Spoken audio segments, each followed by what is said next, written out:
How you doing, everybody? Who's gone deaf? You gone deaf, Theo? How we doing? I think the microphone's on. Yeah, I think it is. Wow, few in already. Few in already. So we've got Mark Heal. He was in first today. Good afternoon, Mark. If you're still there, he was in there a while ago. I'm Mike Atlantis. Yeah, we'll get to the heart surgery in a minute. Afternoon, Andy from Netherlands. Was it Newfoundland? I what the NL stands for, Andy. Is it Newfoundland? I don't know. Hi, Keith, Colin, Daniel, listening while you're working. Excellent. Theo's in. Hi, Theo. Tronics, Nick, how are you? Used to own one of these back in the 80s. I never owned one, but I have certainly used them in the past. A long time ago, though. Pat Jones, how you doing, Pat? Superbike rider, Clive, still sane? Just about, mate. Hi, Barry, how are you? Sunny? It's been pretty cloudy all day. We actually had rain overnight last night. Shocked us a bit. Benji's in. How you doing, Benji? Spanky. Good timing working and watching. Phil Taylor, hi Phil. Signal Hunter. Welcome, Brian. Gavin, how you doing, Gavin? Rob Cross, how are you? You're not annoying me, mate. ZX. FRG-7700. You have one of those. Nice. You better talk me through the issues then, Mr. ZX. Hi, Doug, how are you? 70 degrees C and overcast. It's about the same here, Doug, I think. I think that's got everybody. I think we're all in. Well, not everyone's in yet. I think Sean's birthday today, so don't forget to wish Mr. Mancave Workshop happy birthday if he comes in. Hi, Andy Beck. I'm sure the others will be in due course. So, yeah, we're going to have a look at the FRG-7700. Now, I actually said in my thing that it was some Yaesu, but it's not. Well, it is, and it's not. I'm assuming that if you've looked at my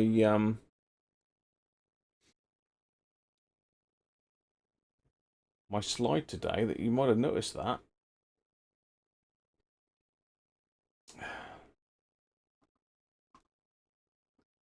Because actually on the front, it says summer camp. Yeah, summer camp. I'm assuming that's the German equivalent, the German branch. I'm really not sure. Yeah, it's a summer camp. Yeah. Yeah, he's probably a minute older than he was a minute ago, ZX, as well. Derek, how you doing? Just found the heart to put one together. Yeah, it's strange one, Derek, because I've had an email in from Alan, who follows the channel quite a lot, and he does sort of study some of the things that cause issues, and he's been involved in giving me feedback on these kits, and he's convinced that the chips are wrong, or they've got nothing on them, no program on them. Yeah, they're convinced. He's convinced, I should say. Let me just tell you what he says.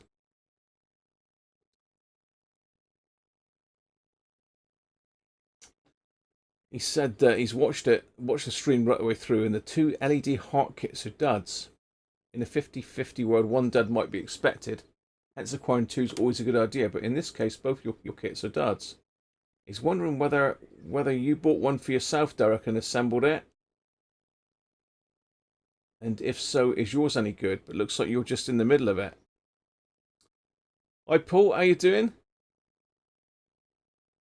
He's saying the brain of the kit's a 40-pin microcontroller, which it is, and each LED is connected via a current limit resistor to one of 32 legs of the chip, allowing each LED to be addressed individually.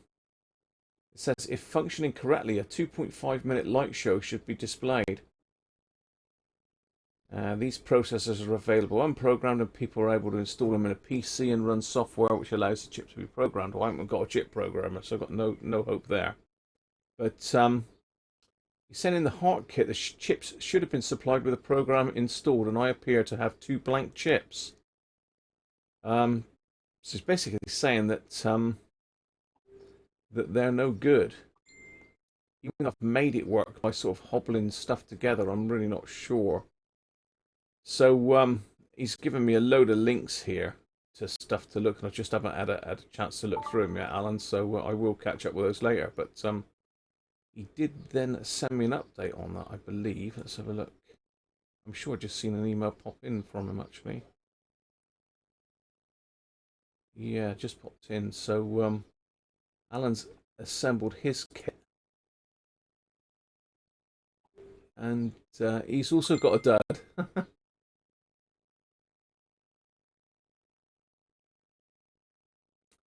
And there's another one.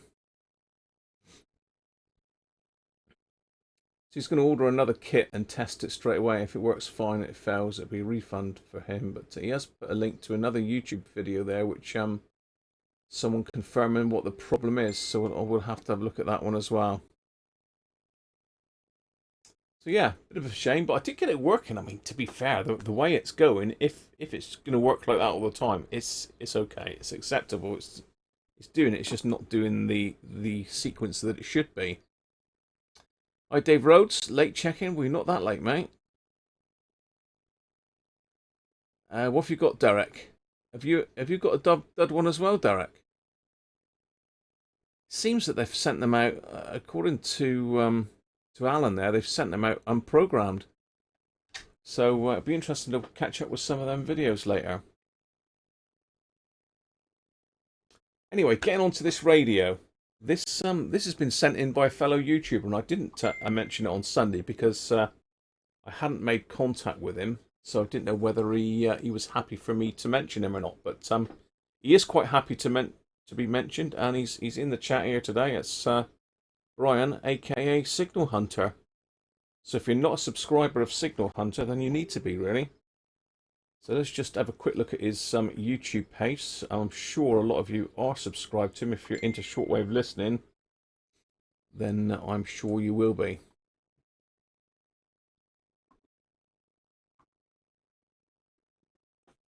Here we are. Hopefully you're on my page.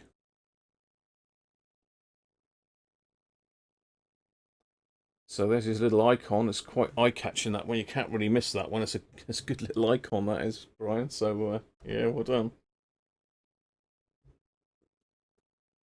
Not done any uploads for a while, Brian, by the looks of it. But you know, we all have little breaks every so often, don't we? Well, I don't seem to get one, as George has said earlier. So I've had a look. I've been subscribed to Brian for quite some time. I haven't clicked the bell actually. I'll have to click the bell. Look. Again, anybody that doesn't know, if you click the bell, it notifies you when the person you're subscribed to releases a new video. You get email notification, and I think it pops up on YouTube as well. So that's Brian's channel. So if you're not subscribed, hit the subscribe button, and don't forget to click the bell. So Brian's done a lot of videos on HF mainly, by the looks of it. Shannon Volmat, Absolute Radio. Watch that video. He gets Absolute Radio in Germany better than I can here. Crazy. And that's actually on this radio, so that's why that one was particularly of interest. But a lot of stuff on antennas as well, which is always useful for people starting out.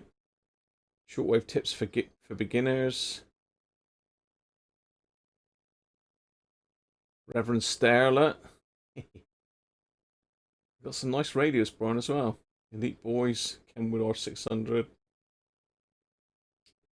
Shortwave antenna tips. Sony, Sanguine.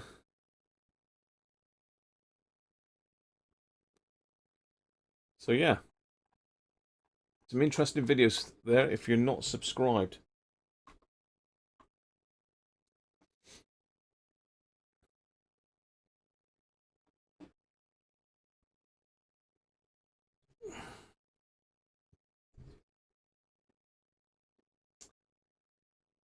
Yes, right, how are we going?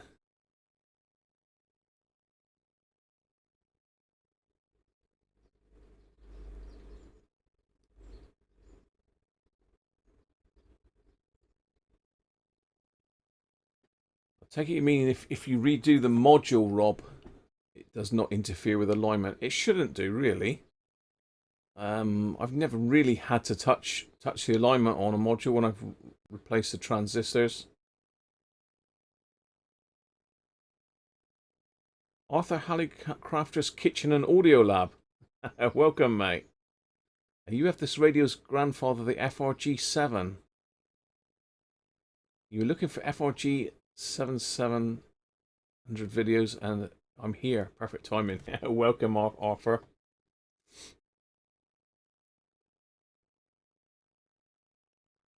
Yes. Well spotted, Dave. Yeah, he has got an XH data. Afternoon, Lee. How are you? Afternoon, Jess. Hi, Butch. Thanks to the Hot Hits International. Yeah. Jess is on about Hot Hits International, which I discovered totally by accident the other day on shortwave.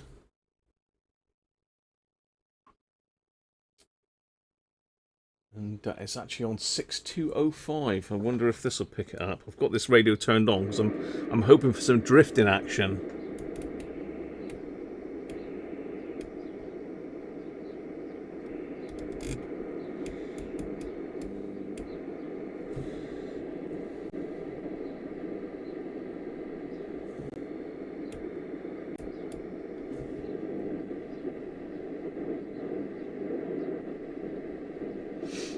Just going to tune it in a minute.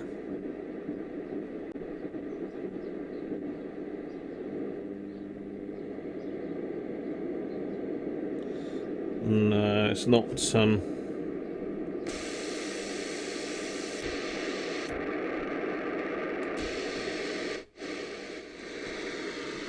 It's not picking it up today.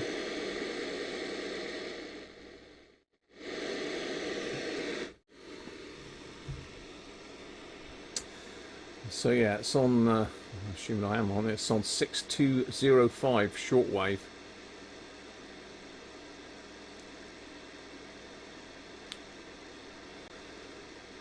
So yeah, I can't receive it here today for some reason. It might be the aerial, it seems to work on my amateur radio. But then that's a bit mental compared to this. So, yeah.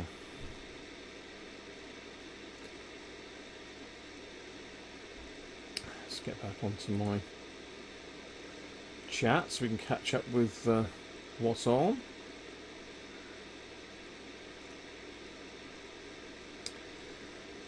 So Lee is saying try tuning around that frequency.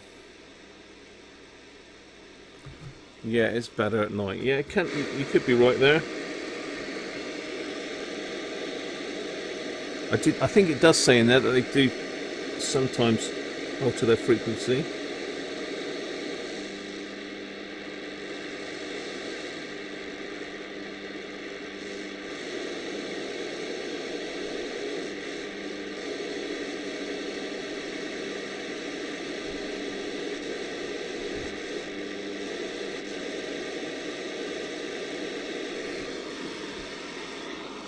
But no, there's nothing there at the moment.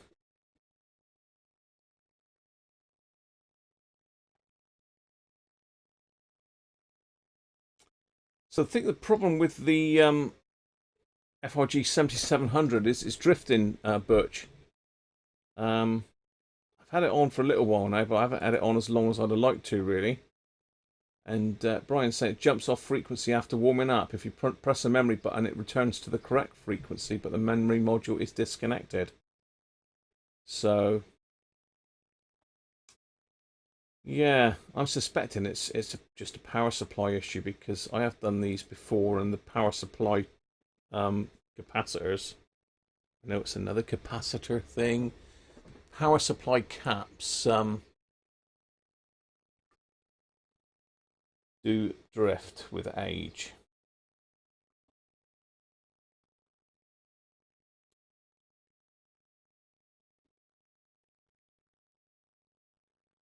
So there it is. So I've got it on 6205. I mean, it's been on a little while. Just wondering if I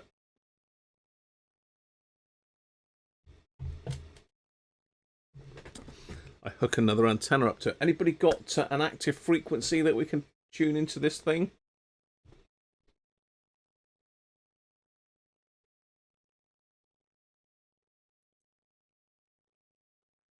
Yeah, I think it is, Doug. It is.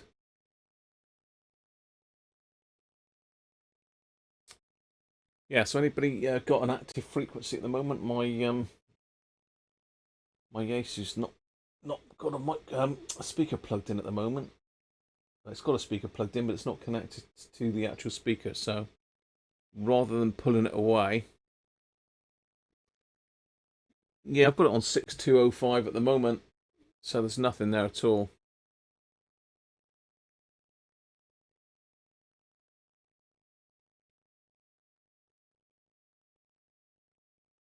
Yours looks better when you got it in memory, although it still drifts a bit.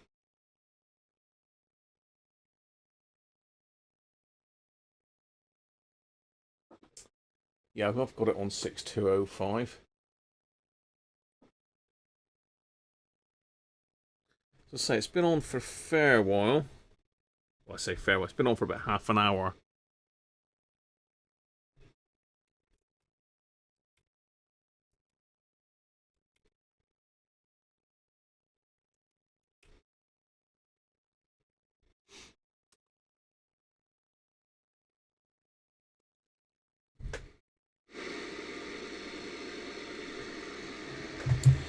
You know, the other thing I was going to try was just connecting up my little wire tuner, because all this is it's my wire antenna just shoved in the back.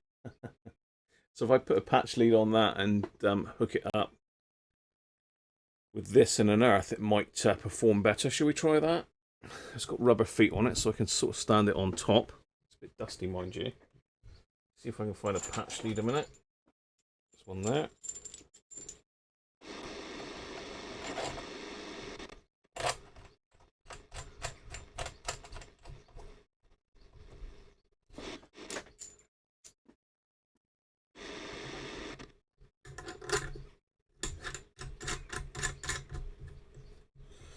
See if I've got an earth here somewhere. I have somewhere knocking about.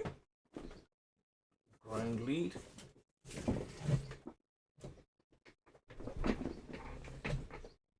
As usual, is wrapped around my chair.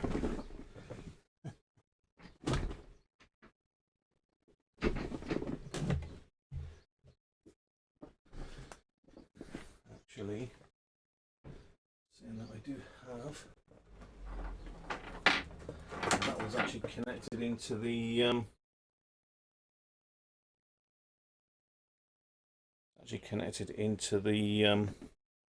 what am I trying to say? The medium wave, sorry, the AM transmitter. Well, it's medium wave, I suppose. So let's pop this one across that way. Excuse me. Let's connect that in.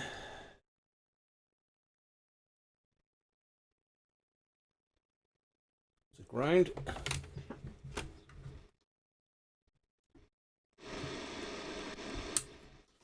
I don't know if I can actually get that one in.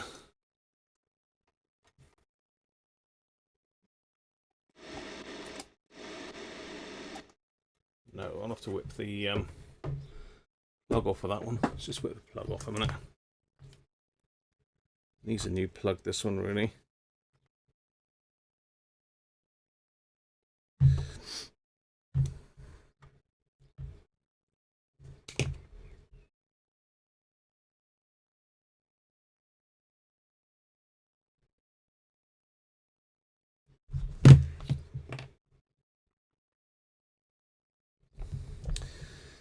Let's connect it up properly, give it half a chance.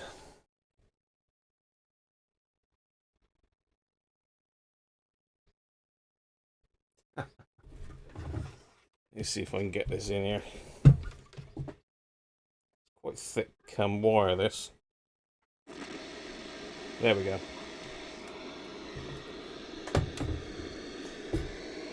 So what we on? About there.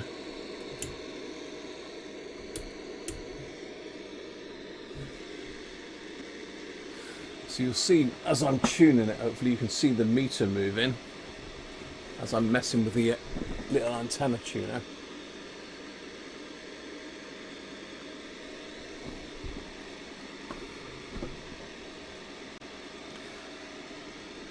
It's difficult because I've got no signal there, but so you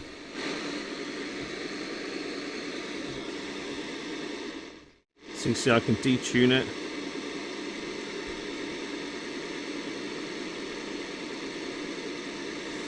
Q selector.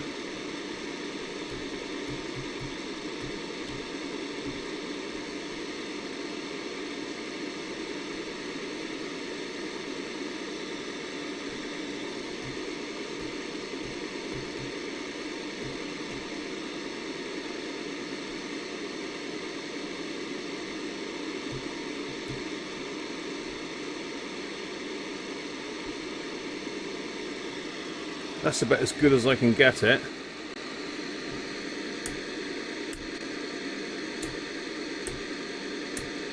Doesn't make a lot of difference, does it really? But it does when you've got a station there. Certainly it's lowered the noise floor, connecting that in.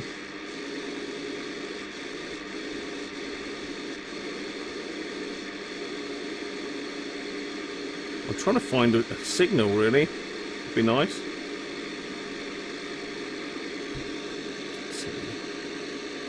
Let's pull the attenuator in a little bit.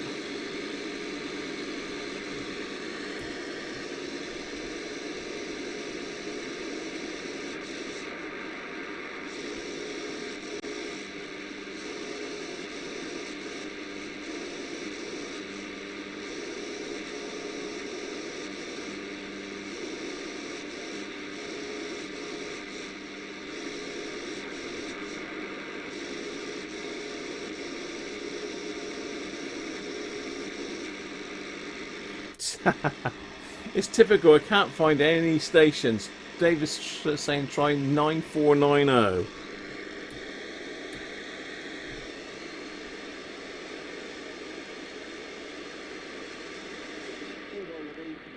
Ah, we have one.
Well, that's certainly working.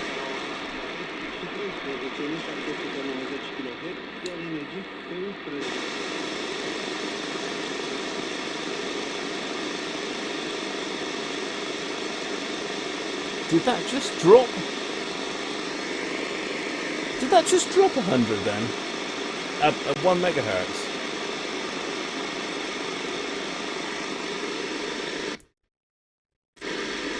It did. Did you see that? And now the station's gone as well.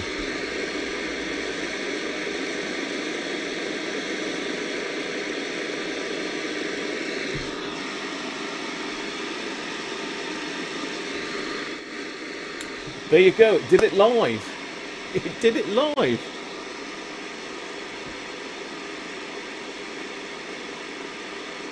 No, I didn't touch anything.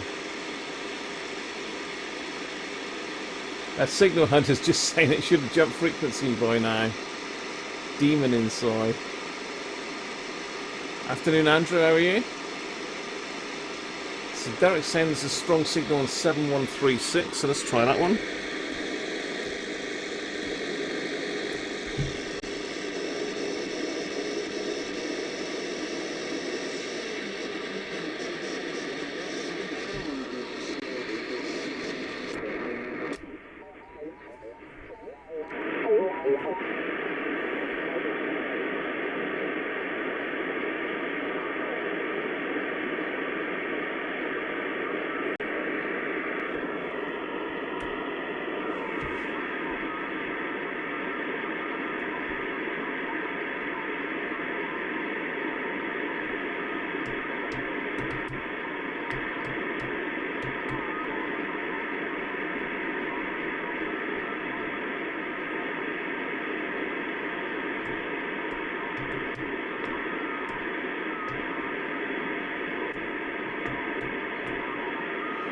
Yeah, it's not very strong here, Derek.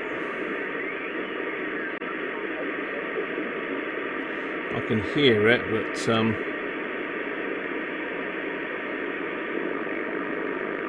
actually should be lower sideband, shouldn't it?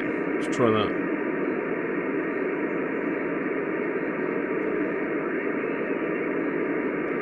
There's a load of noise coming in now.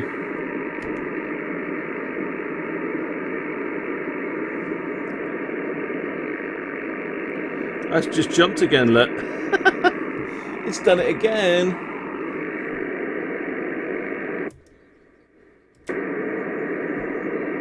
Bizarre.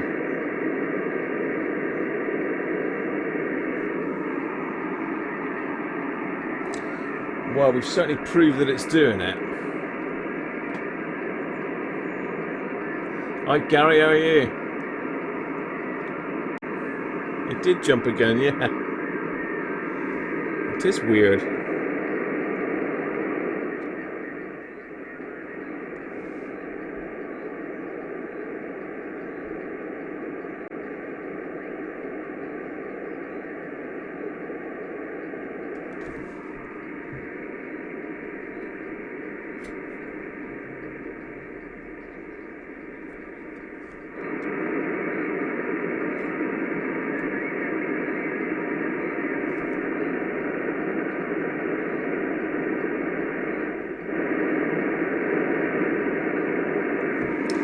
Yeah, it's very noisy here on the lower bands today.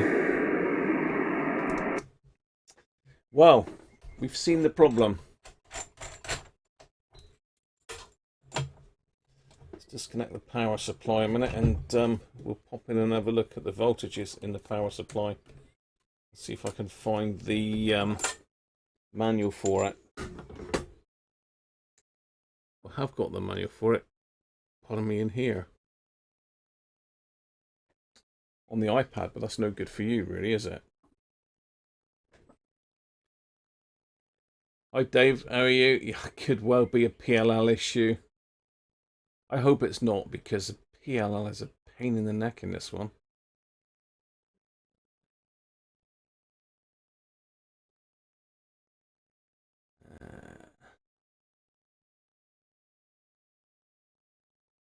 I need to look at what the frequency selector does first via the circuit diagram, Birch. Yeah, it's strange that it's jumping exactly 1 megahertz, isn't it?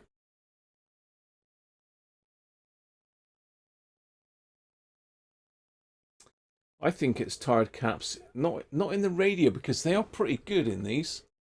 I pulled the majority of them in the last one, and literally there was really the only ones that were dodgy were in the power supply, and I think I found a couple that could have been a little bit dodgy.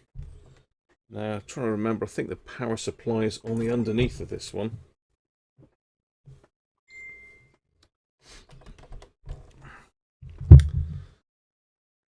Hey George, there he is. Tired VCO caps. Would it jump 1 megahertz, George, just like that?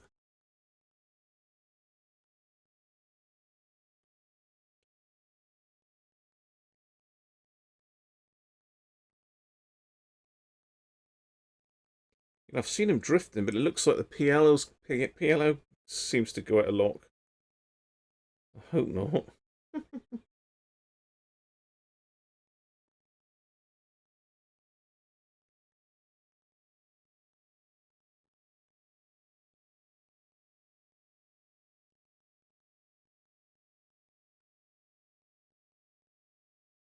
Right. Let's whip the top off and have a look inside. I'm going to take the top and the bottom off, I think. Let's swap some cameras about here. Let's go that one. Pictures. Zoom out on this one.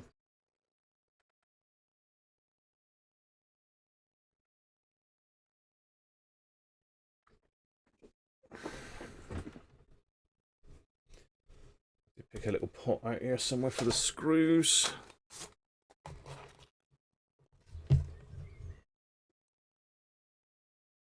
Still finding bits of that glass that I smashed on Sunday.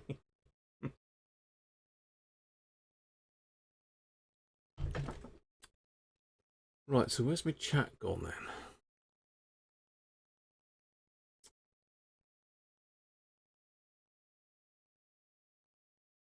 Where's my chat gone?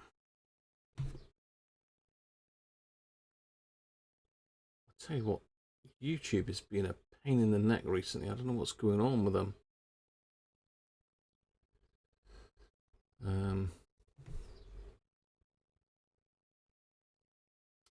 No, I can't view it for some bizarre reason.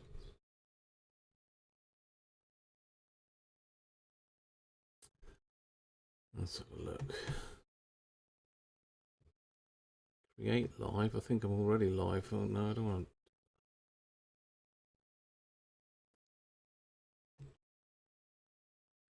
Yeah, I'm having difficulty viewing the live stream on the tablet for some reason. I don't know, they've done something to the software. I was able to do it, but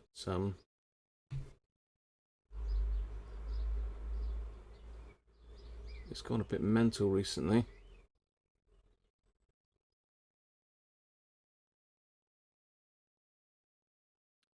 It's not even showing video that I'm actually playing at the moment. I give up with that crazy thing. Oh well. Let's crack on and undo it. I'll just have to look at the chat over there.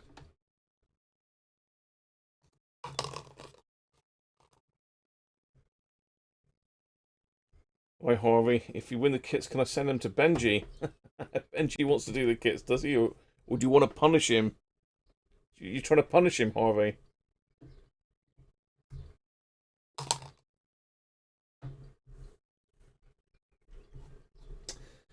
So I think the VFO and PLL are all on the top side of the board. And I think the power supply and that is in underneath from memory. But say it was quite a long time ago. I did that other one, and that was Clint's Oxford Shortwave Logs radio. I think you got to take the handle off of you. I can't remember. I'll loosen it. Let's see.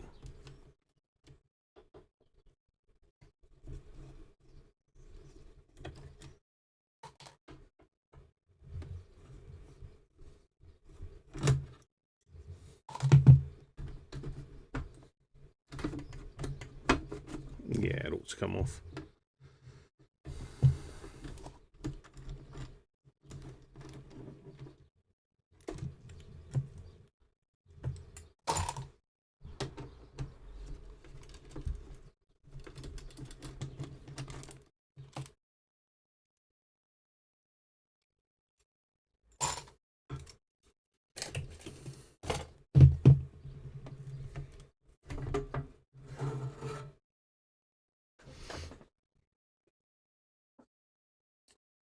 No, that's not the PLO, board PLO, and that's on the other side.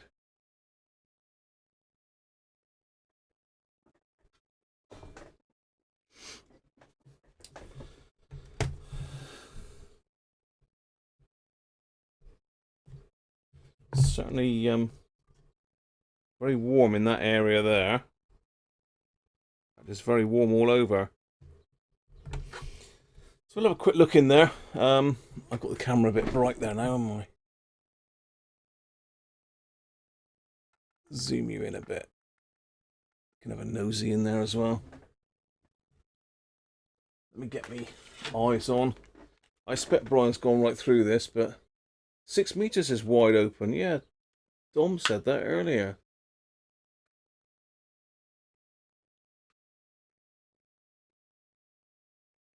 Yeah, R707. You want an R707? Or did I say R707? Just having a look to see if there's anything burnt or any bulging caps, something like that. But this is the wrong side of the board, really. This is the RF side. Smelling rather warm. So it could just be the power supply overheating because of the main filter cap.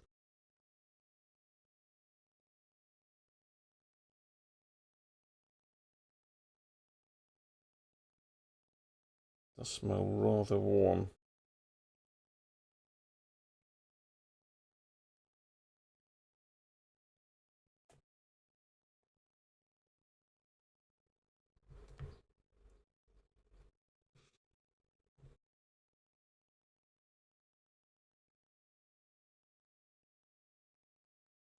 Well, that side of the board I can see absolutely no issues with. There may be, but it doesn't look like it.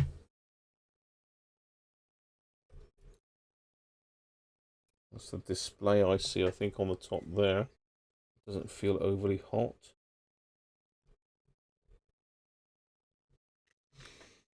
Right, let's pop it over. Very carefully.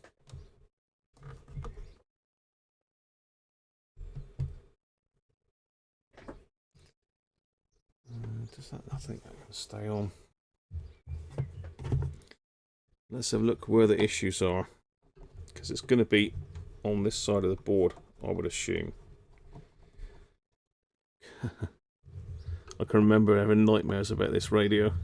I was hoping I'd never see one again, but that's not to be. Here we are with another one. Now, always happy to help out a fellow YouTuber.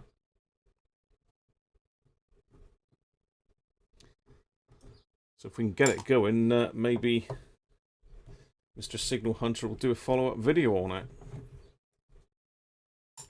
Well, it is going. If we can stop it drifting, I think, is the key.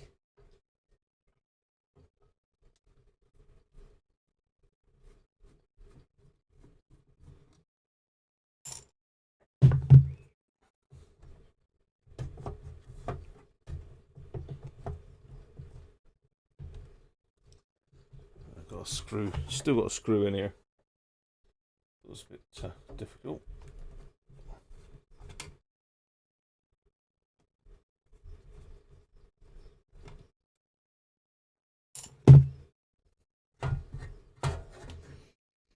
Okay, here we go then. This is the business end of it. This is where all the magic is.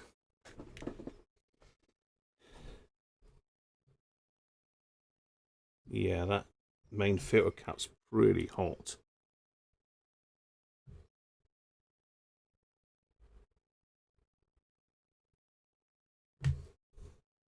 Transformer's hot as well. Then maybe it's having to work overtime. So we can check some of the voltages down on this one. Let me have a look, see if I can get you in. Let's take that antenna out of the way. Let's move that one.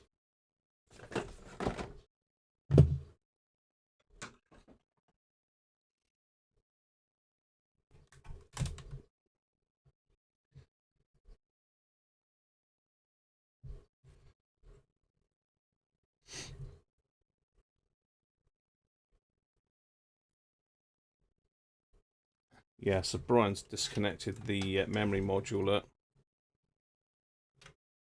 because, as I say, that was an issue in Clint's radio. There was must have been a corrupt RAM chip in there, and it packed up. I'll take it this is a new switch in here.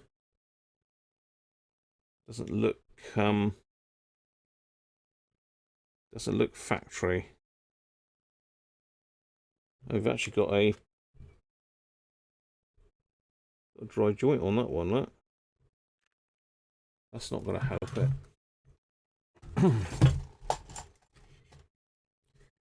See if I can get this camera in on the action, so to speak.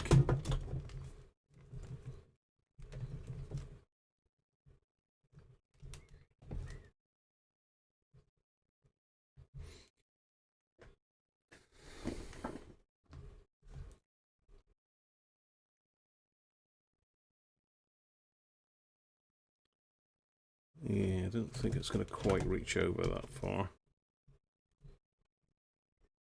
It may do.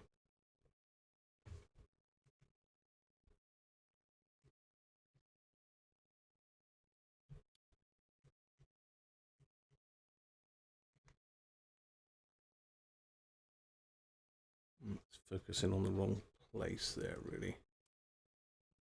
I'm going to focus there. Yeah, well, I'm just trying to get you in so you can see what I'm looking at, really. It doesn't want to focus. Come on, camera, focus.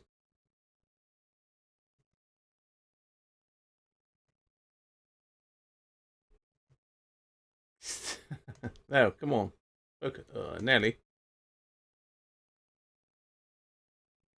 Let me see if I can get it to focus by doing that.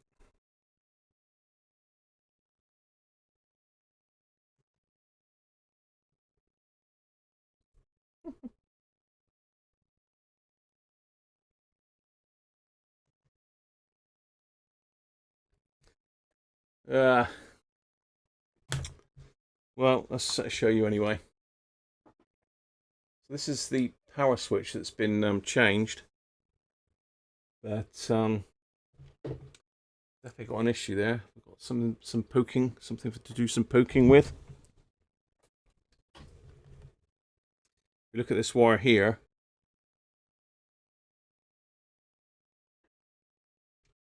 that's not the pin moving, that's the actual wire on the pin, so it's not actually soldered to the pin. I can probably lift it off, but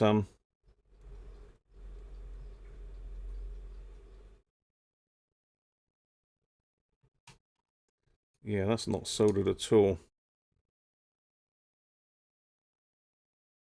I don't know if it's supposed to be bridged across to this pin. I assume it is supposed to be. So we need to fix that. Can I just move it to focus it?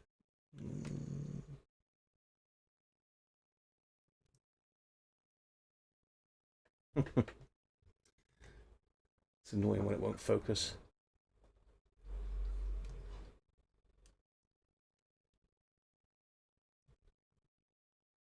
You get the gist anyway, so that ain't good.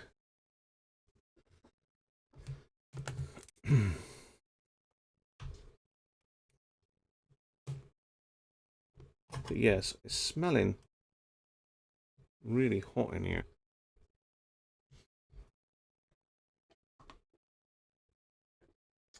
Let's get that camera out of the way.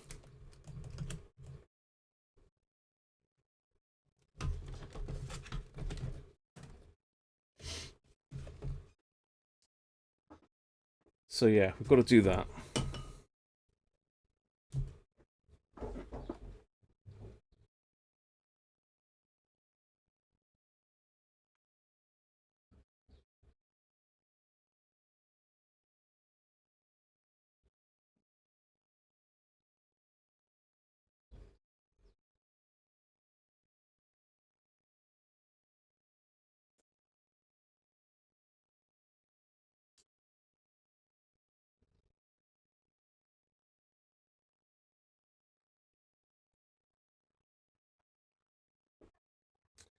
That looks crusty. So I've not really had a look in here. So Obviously the switch is not wired very well, but let's have a look what else. We've got some decoupling caps down there.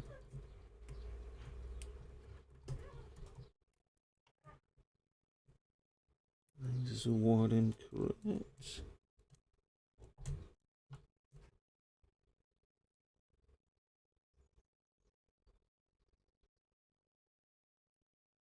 So I think the other thing I did on the last one was I upgraded the bridge rectifier to a bigger one as well, because that will kill a radio dead. And there was a... Oh, I'm getting confused because I did a trio as well at the same time. But yeah, power supply, we're going to have to do the caps on that, almost certainly. That diode there looks like it's got really, really hot.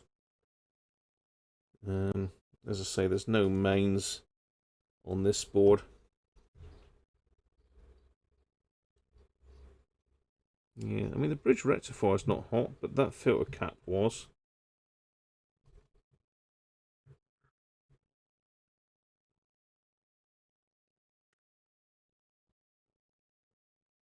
It looks like someone's been in and changed a transistor there, because that's got fresh cotton compound. Moving about a little bit, so we might need to have a look underneath that board. Don't really want to take this board off. So the PLL is down in this section, and I'm trying to think which one's a PLL. I think that's a PLL chip there. There's two. I think there's two PLLs in this thing. There's a first and a second PLL. Flipping nightmare. But the other thing that can happen is these crystals can drift. There's little trimmers by them, so we need to check that. And all the VFO is set up underneath here with these four little holes on the top. There's little adjusters in there. They look nicely nicely waxed, so they haven't been messed with, which is nice. But I suspect that they are they have drifted, almost certainly. The main thing that locks the VFO in is these crystals. If they're out, then that can cause the problem. But there's loads of little test points. This radio is laid out lovely. They are pretty nice to work on, to be honest. It's just the PLL circuit is a nightmare to fault find. I'm just having a look over still, just to see if there's anything blatantly wrong.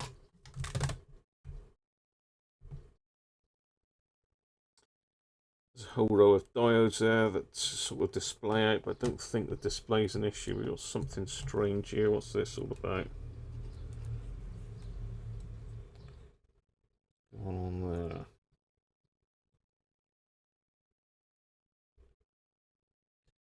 Something's been cut off there. Not sure what that is.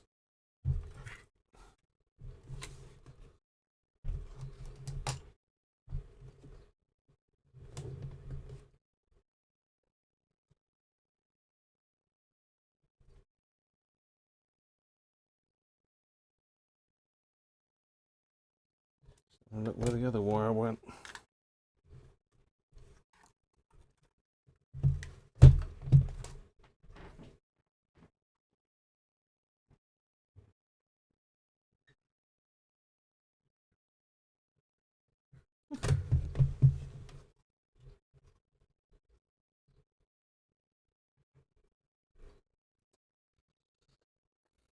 That's something's been cut off there. Because there's a chock block in there. So I'm not sure what that is. Whether that could be the power supply to the memory module, I suppose, couldn't it?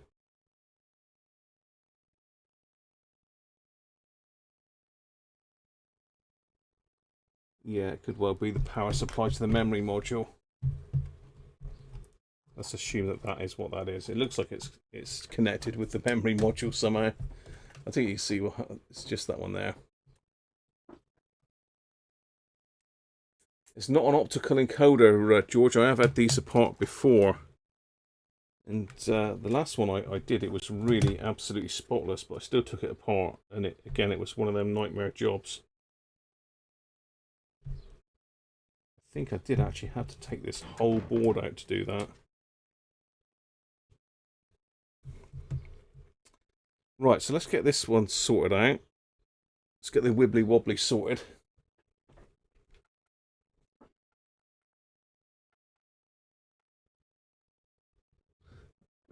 Let's get that one there sorted out, look, while the camera settles down.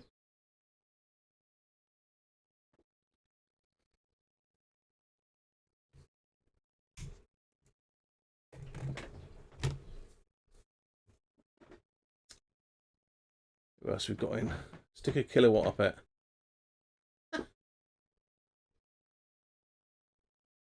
What's the vets then, George? You got one of the piggies got problems?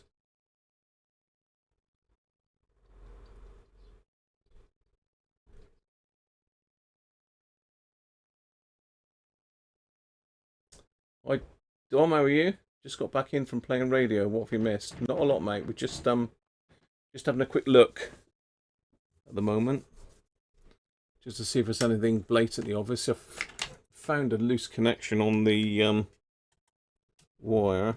If that will pull off or not.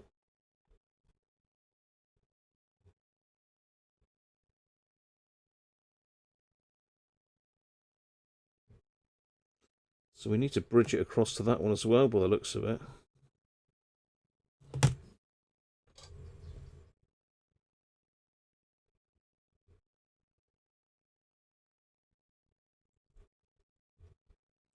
Yeah, the pin's absolutely black. It's really badly tarnished, so the wire's just not going to attach to that at all. Well, this one looks to have caught, but I suspect we've got the same problem there, because that looks really tarnished as well.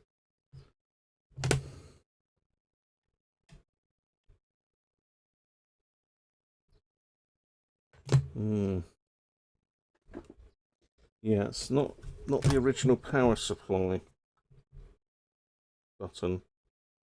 It's not got mains voltage on it, it's just controlling the power through the board on the secondary, so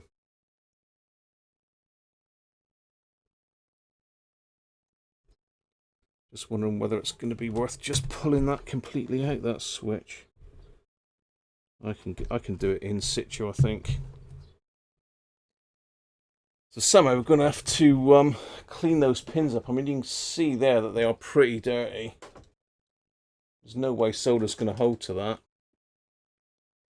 Let's do the other one as well. Let's get that one out, because it doesn't look like that's really taken. No, it's not. That one's wobbly as well. Yeah, there's no there's no solder on that pin. Maybe a little tiny bit on the top. So I've got to remember which is which. Well, I don't suppose it does matter.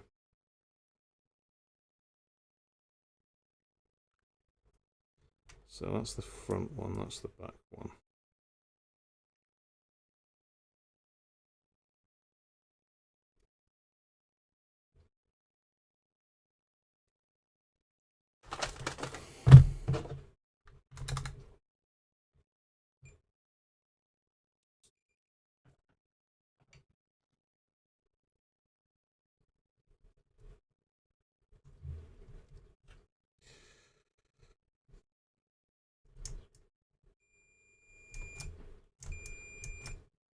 Yeah, so that's about 2.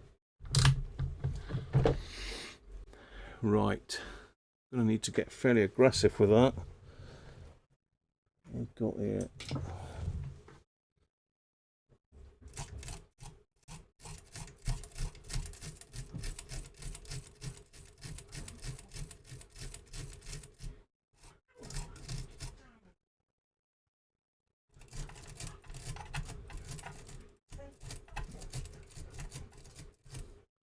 Well, they are filthy. What else have we got? I'm going to need to probably stick some emery paper on those or something. Let's try the brass brush.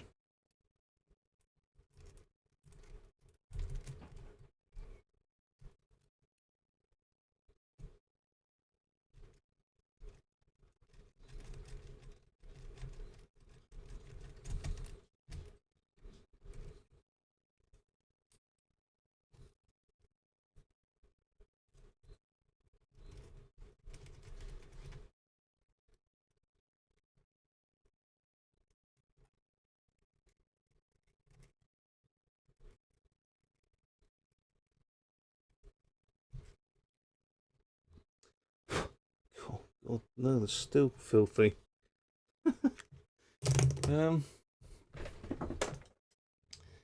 Emery paper.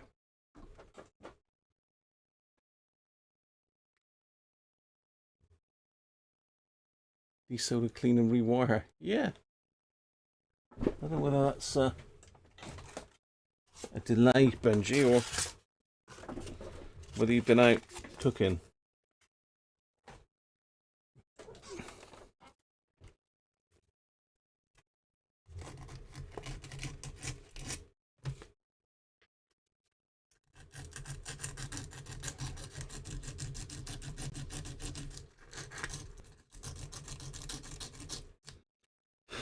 Hey, I can see a little bit of shiny metal.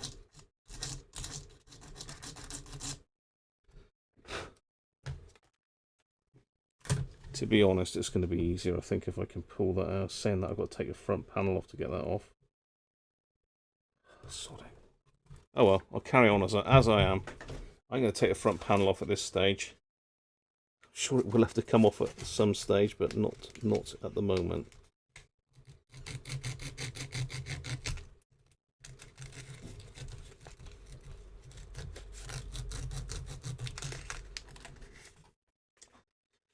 There's a couple different voltages come out of the power supply. I think there's a 5 volt comes out of it, and I can't remember what the other voltage is.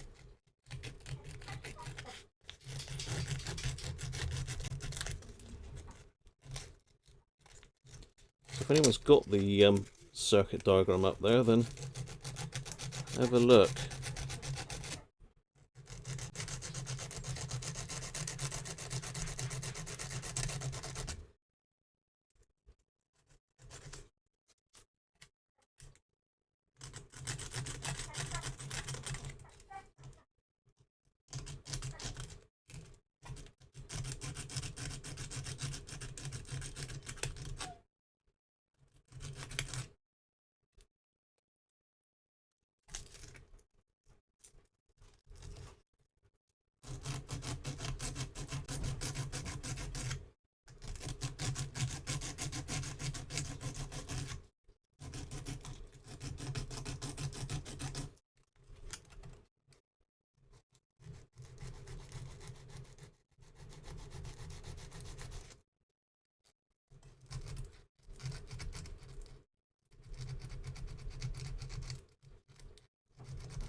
Right. Gonna need some flux on that lot.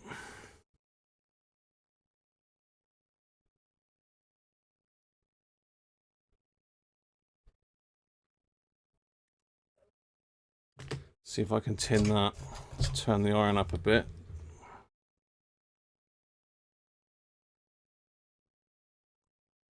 Let's go up 360 because they are quite heavy gauge pins.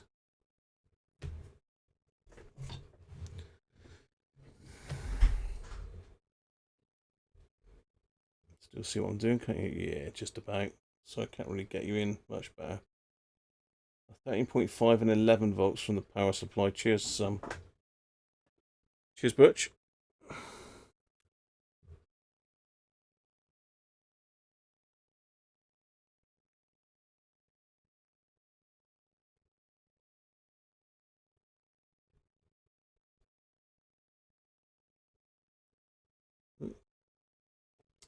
Bit too much solder there.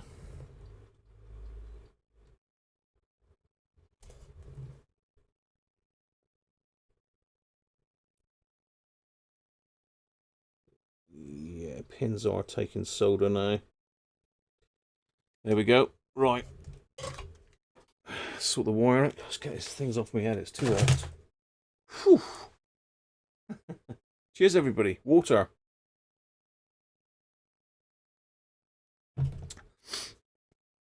All right, how's a chat doing? Wibbly wobbly. And DC voltages are 13.5 and 11 volts from the PSU. Yep.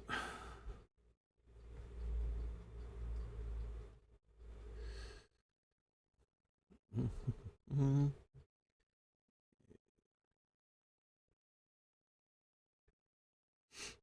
get my service manual up on it.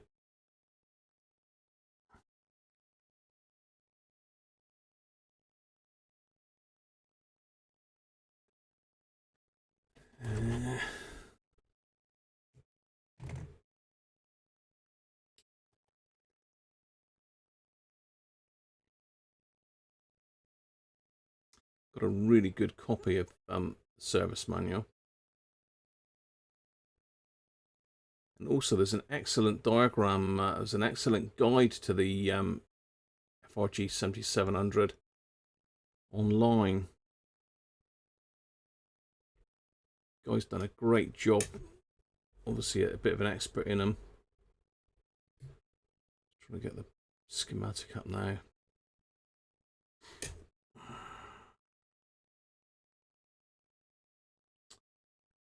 Come on. Where's the schematic for the power supply?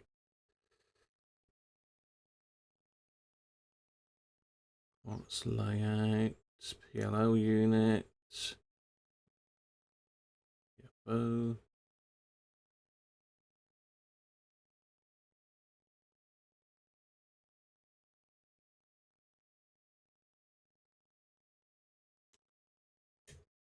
FM unit.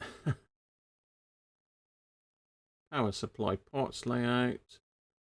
Power supply schematic. Right, okay. So yeah, we've got some voltages we can look at on the pins there. Got a ground on each one. So multitude of different voltages there. So let's get this this sorted out first. So this is the bottom connection. And I need to strip this and rewire it.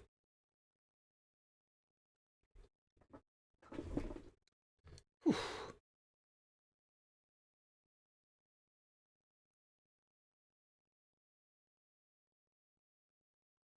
Yeah, let me see if I can get that for you.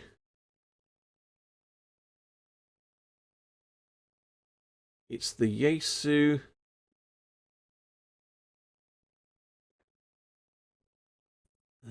let me see.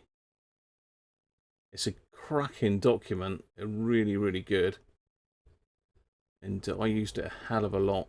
It even tells you about buying it. It's available at foxtango.org. Let me see if I can find you the link in a minute. I know we're deviating, but we're not going to finish this radio today. We're going to have a look. Well, we might finish it. You never know. I might stumble upon the fault immediately. I do need a fan. I've got the window open, but it just makes more noise, Butch, doesn't it? Let me see if I can find that link for you.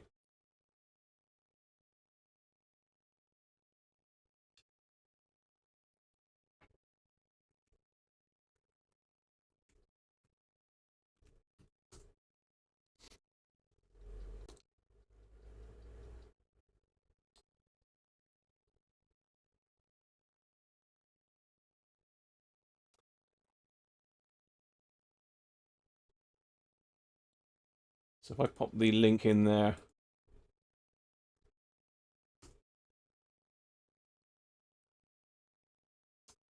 This is where that manual is. So there's like an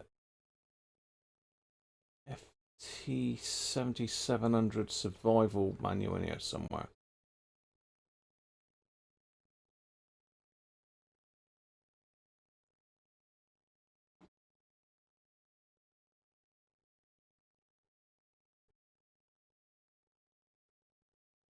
FROG's receiver section.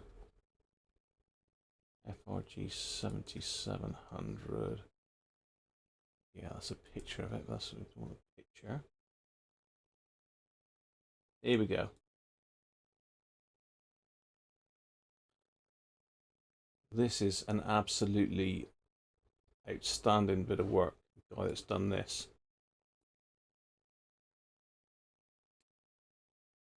So it's the FRG-7700 HF receiver survival guide. And there's masses and masses of information in here. The guy's not just copied the manual, he's actually gone right the way through it. He's gone through so much stuff here. Let me just pop that link in there for you.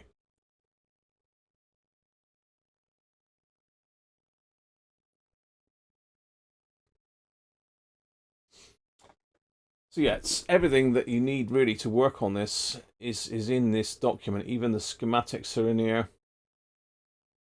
It's all about buying a Yaesu settler. Prices. I don't know when this was updated, but he does update this from time to time. It's on about some modifications. Look.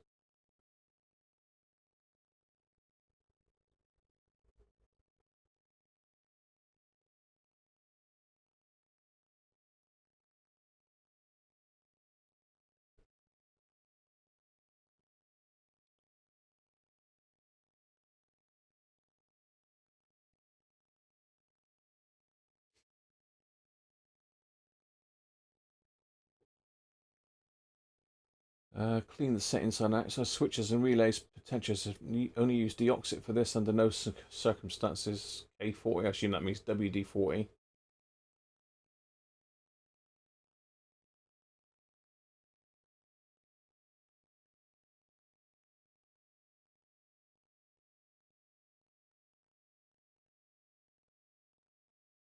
So there's some block diagrams taken from the manual. Alignment.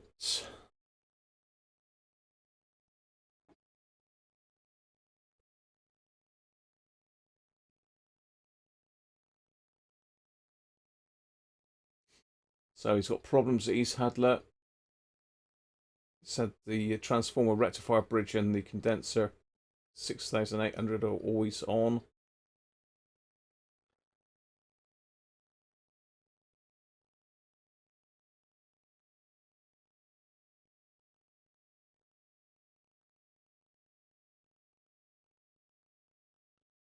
There's a picture of the power supply, so you can see from that this is what we talked about with the voltages. If I can get it to go across that way. No, it's not going to do it, is it?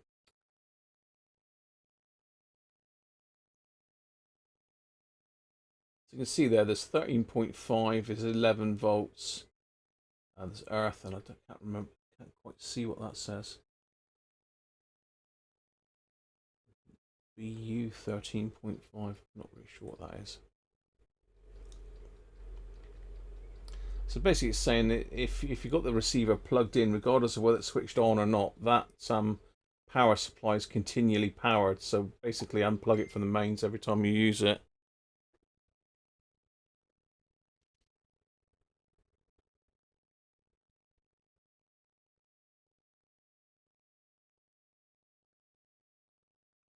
Yeah, there's a big danger thing about redoing the lamp on the VFO. It's really dodgy, and you can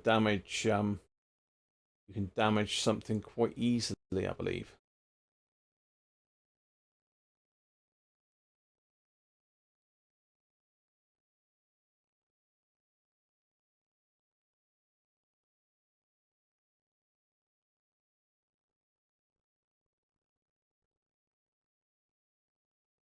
So I mean, you can read this at your leisure, but this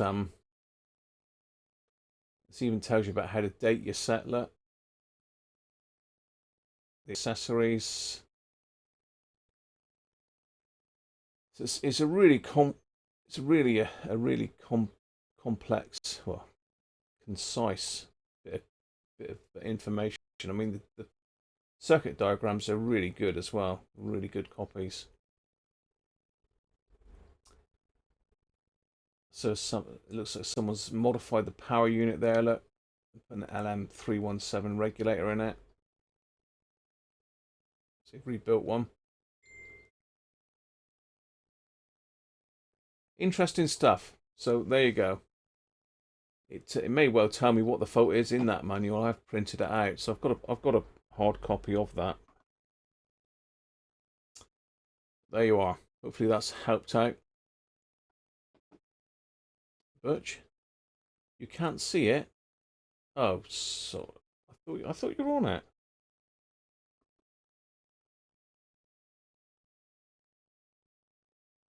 Apologies.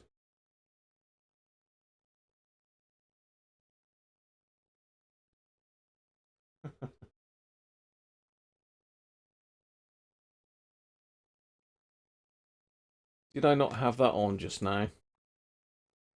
So this is what I've just posted you the link from. Look, I've just talked all over a picture of the radio by the look, so all over myself in the camera. But this is the document that link gets you to. As I say, there's lots of bits and pieces in there, telling you what to look for when you buy one. Also tells you about what to find on the frequencies.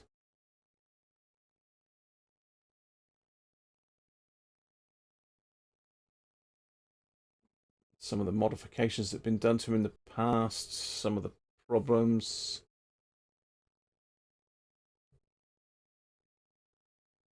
But as I say, this tends to be the majority of the issues, this power supply board. So that's where most of the issues lie. So once I get this hooked up, we'll just check these voltages. I think they are working voltages. I don't think they're static. I think they're with the receiver actually working.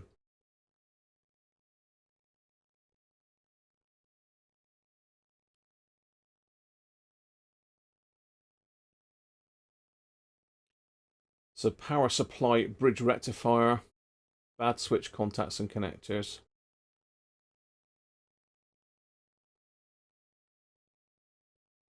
But yeah, that's the area we're going to be working on. So in a minute, we'll once I've done these, we'll go over and check these voltages on the power supply. So let's get you back back to where you are. Sorry if I didn't have that on screen.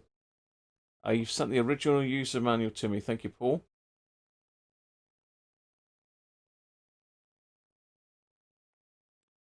Have I got Messenger app?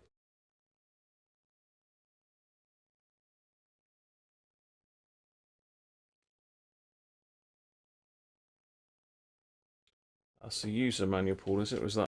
Well, saying, to be honest, the user manual has got a lot of information in it. It pretty much tells you in a lot of these old radios, the user manual will actually tell you how to align it, which is unheard of, isn't it? Yeah, maintenance and alignment.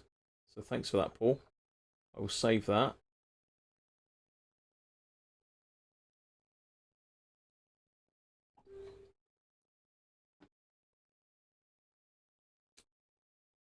Right, let's crack on. Let's get this done. Otherwise, we'll run out of time again. Let's get me text back up. So hopefully that was of use, Butch. I think it was Butch, wasn't it, that asked me for that?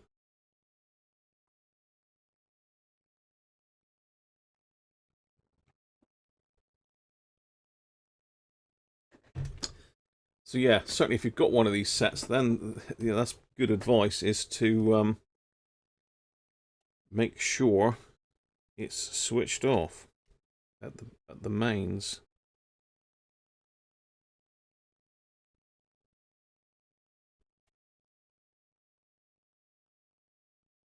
So that was the top one, that's the bottom one. Let's do the top one first. So I'm going to redo these wires totally. Let's cut them off and start again. So we're dealing with nice fresh wire.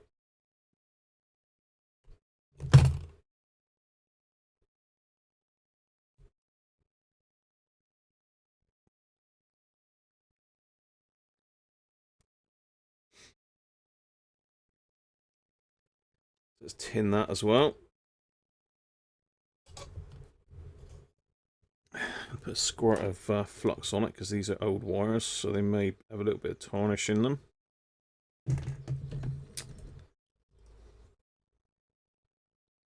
Yeah, so the version of that survival guide got is revision 2, March 2008.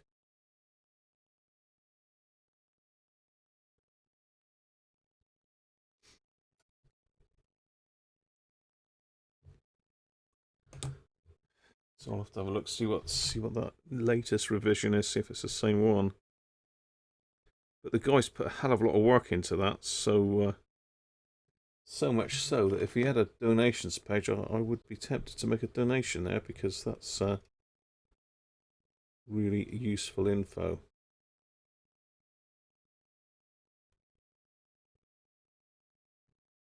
Ah, damn. Go on. Stick.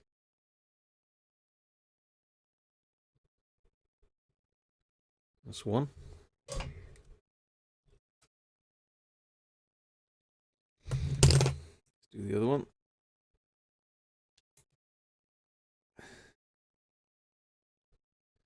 Now, I'm sure that wasn't the issue, but one of those things, you've got to do it if you see it. I mean, you can't leave that. Yeah, really badly tarnished, that switch. I'm not sure what it's come out of, but it's not, I don't expect it's seeing a lot of voltage.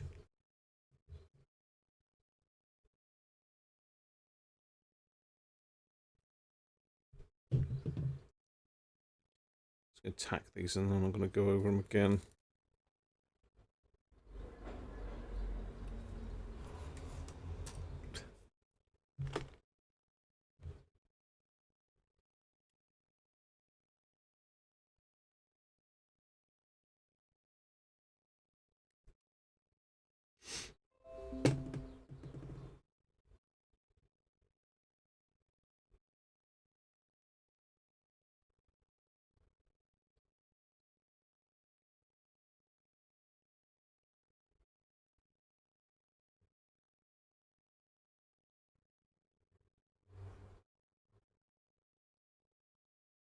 Come on.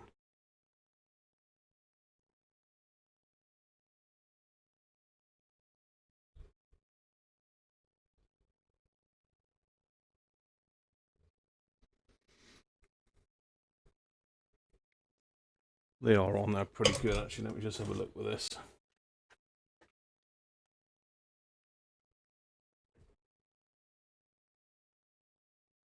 Just touch that one up there.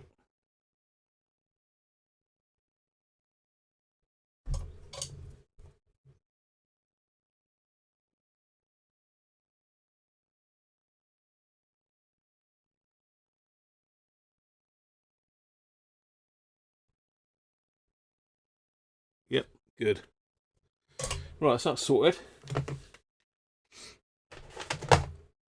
Let's wind that out.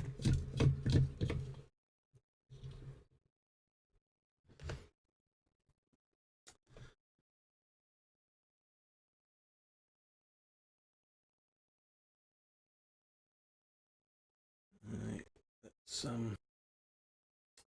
get that up on screen. So there's the two jumpers are here. I know what you're looking at. Let's have a quick look. Can you see that?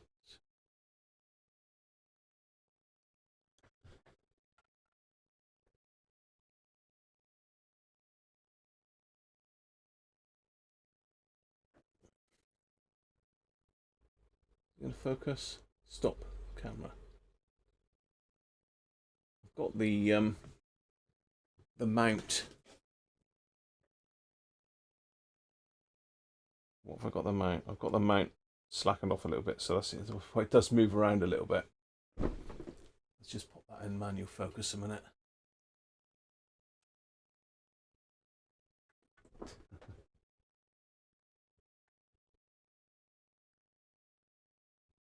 Come on, come back to us. There you go.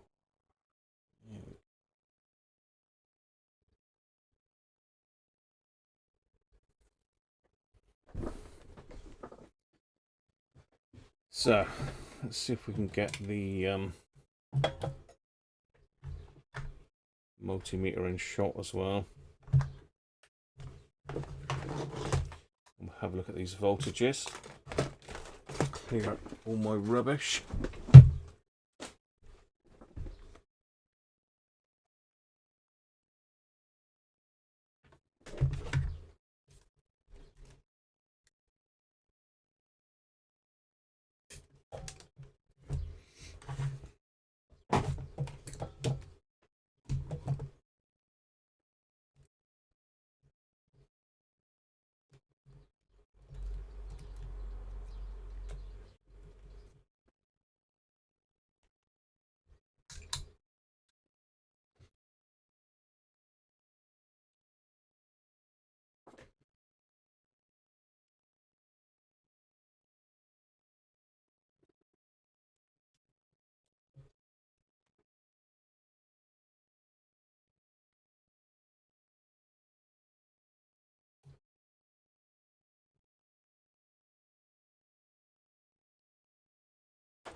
Right.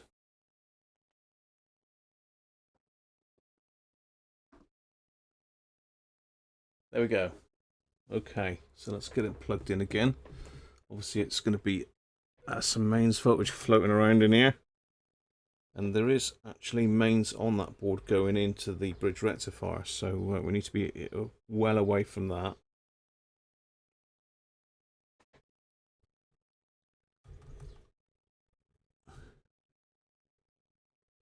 Make sure I can get my probes in there. I don't want to be mucking about. Yeah, so there is mains voltage in there.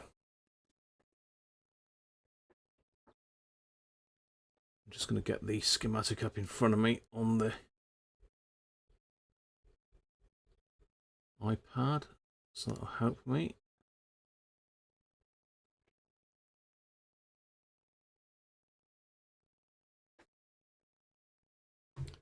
So don't want my power cord.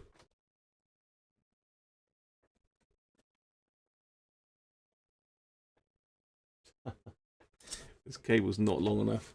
I'll just get another cable.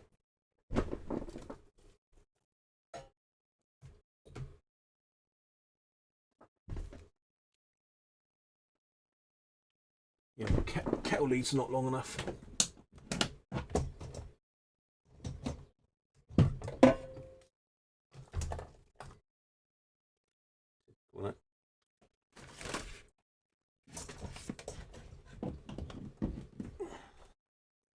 Right, that's better. Longer lead.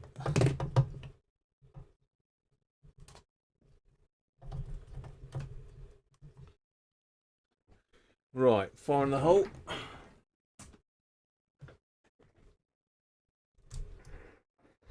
Well, my new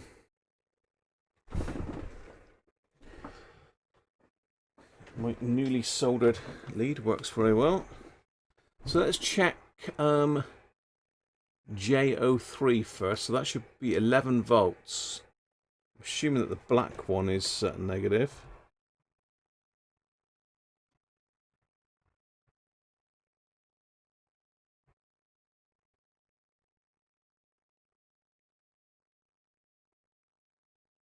So that is a little bit down. Look, 10.6. It's only 0.4 of a volt. It's nearly half a volt, really, isn't it? So it's out. And the next one, that's going to be the earth.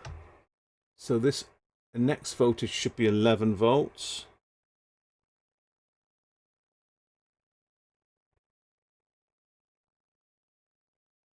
Whoa, that's 16.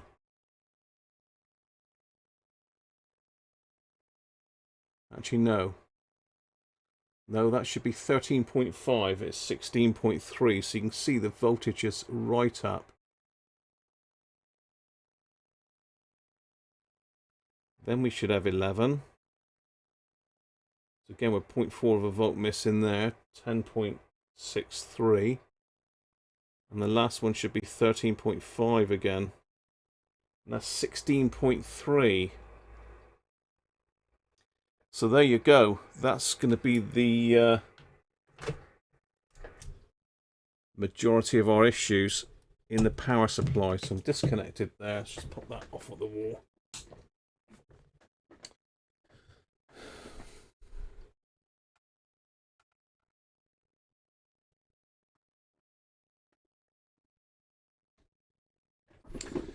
So yeah, quite a bit out that. So definitely we've got an issue with the power supply.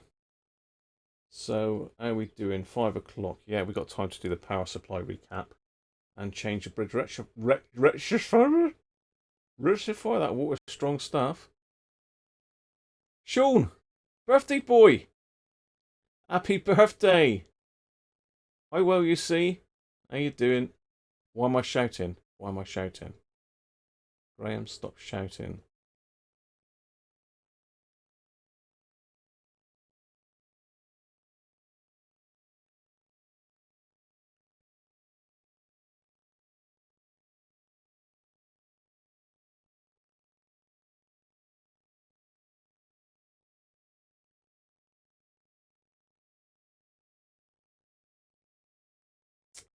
Yeah, it's the Yaesu from Sunday, Sean, that we started looking at. Well, we ran out of time on Sunday because of that lovely thing, didn't we?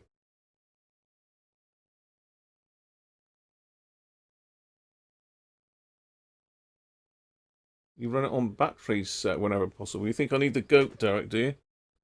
The goat's about. He wants in on the action. Really. Here he is. I've got to stick it back on autofocus actually, otherwise we'll be all over the shop.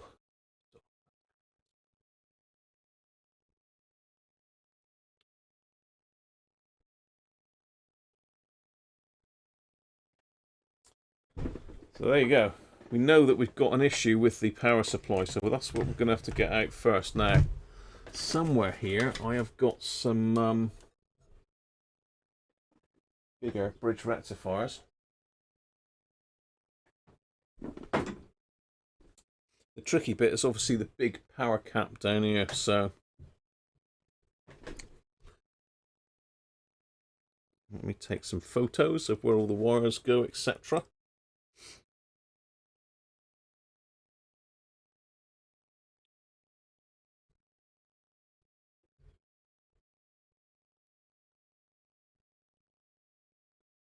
I can get one without the shadow cast on it. Especially the bridge rectifier orientation.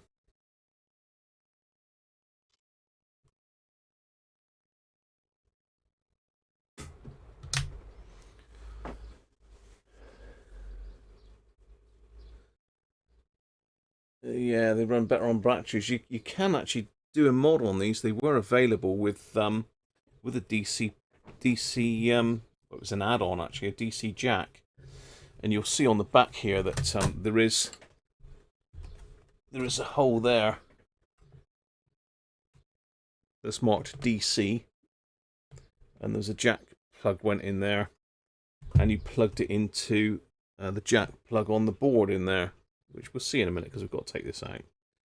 So let's disconnect these.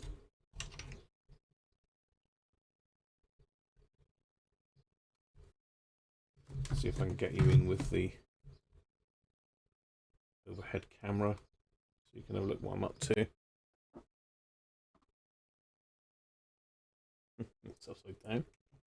Try that. There we go.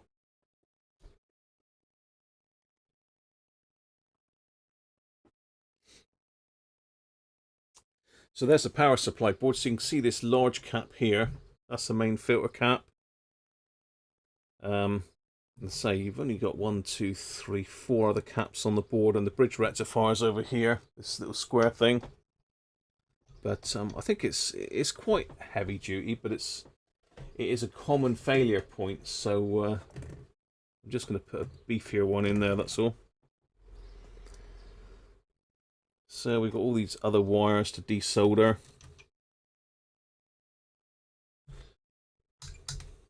Don't think there's anything lurking around this of high voltage. I'll just have a quick probe. No. voltage knocking about on this.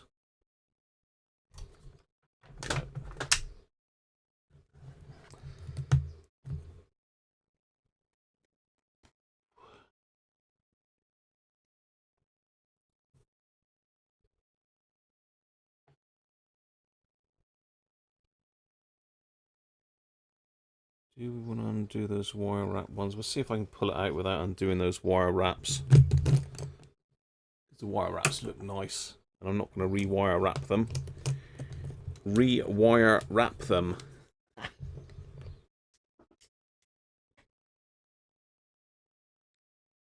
Stuck my finger on the end of the fiberglass pencil. Then that's not a useful thing to do.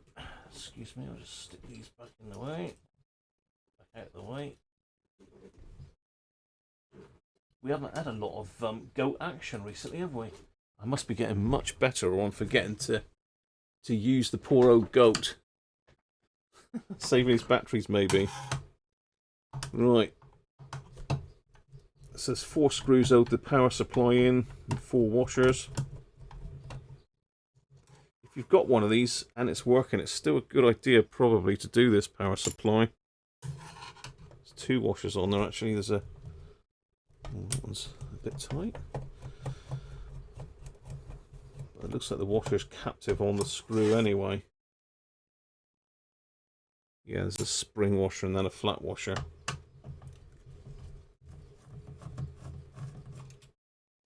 There's a ground tab there as well.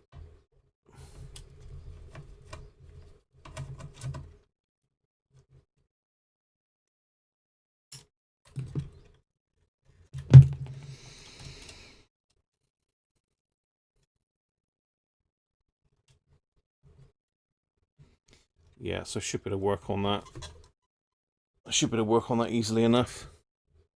You can see where all the dust is burnt on the back.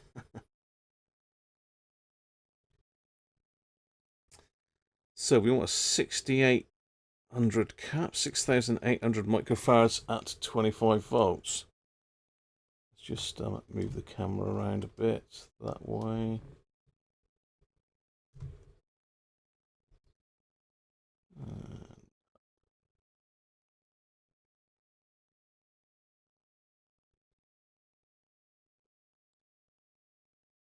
Hey Chris, how you doing? You're up to no good as usual, but watching from a distance today. Stay safe, and you, mate. Yeah, this is not a mains capacitor, Rob. It's only a 25 volt cap. It's one of these weird 3 things. Let's give that a bit of a wipe off with some isopropyl a minute.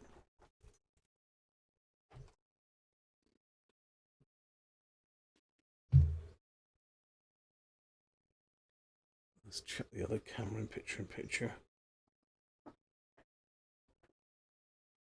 You don't want to see me all the time, do you?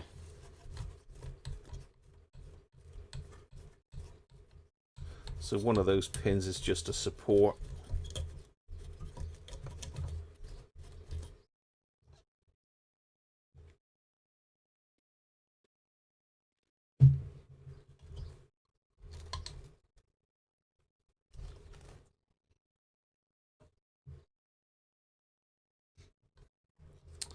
There we've got a couple nicks in the wire there as well. I have to put some heat shrink over those. That is actually the mains cabling. Can't see that from here, but see at the back there the let me get just here. You can actually see bare wire there on the black and the blue. So I must remember to put some heat shrink over those.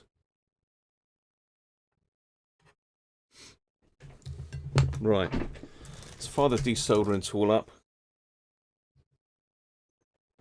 Let's see if I had it turned on. I've been trying to run with everything turned off to try and get rid of some of this RF noise. Right, so I'm going to need to pop the radio round, so just turn that one off a minute.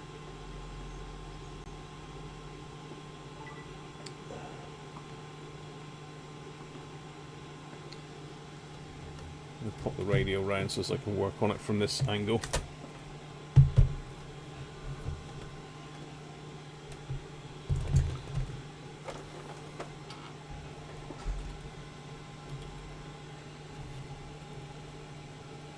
Yeah, there's a lot of heat marking on the board around the bridge rectifier. Let's just get you up. I won't need the other camera then for a minute.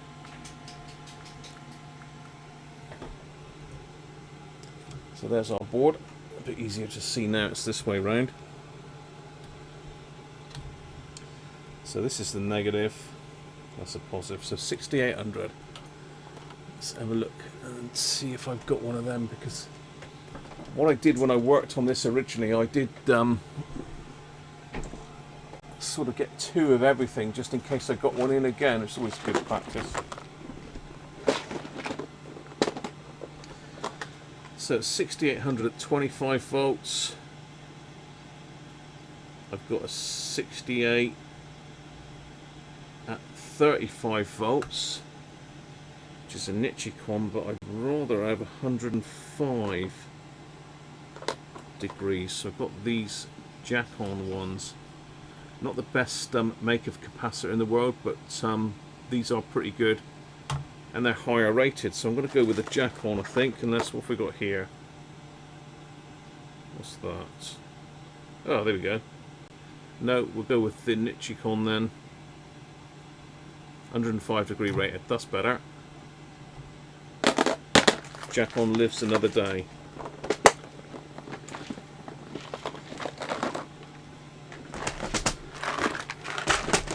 And that's assuming it'll fit in the holes in the board, because I think they will. I've got to swivel it around those. That's another story. We'll sort that in a minute when we get to it. I did spend an awful amount of time doing the other one. I can tell you, a hell of a lot of time. Sounds like we're blocked before we start. I've got a new nozzle in this one as well.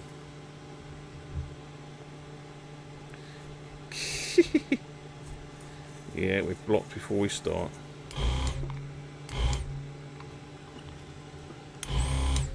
Actually, I think I need a new filter in there.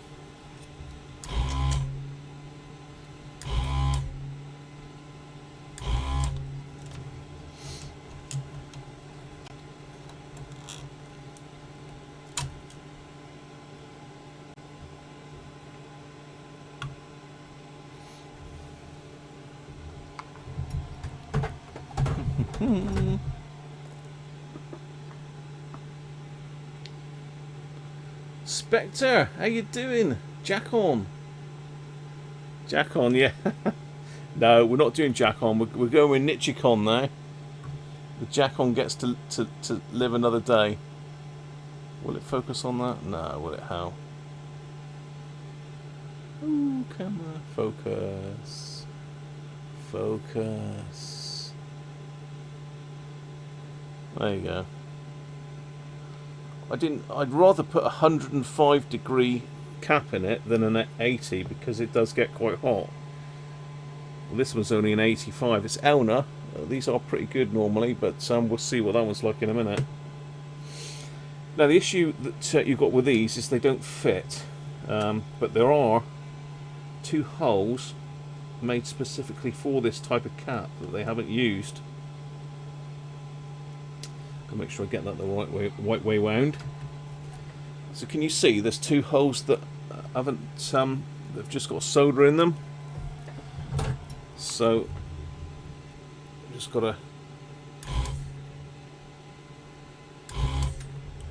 suck that out. Give that a clean up with a pad. You don't like Jack-on. How you doing, Spectre, anyway? Dave, isn't it? I think it's Dave, isn't it? I think. Apologies if it's not Spectre, but I think you're Dave.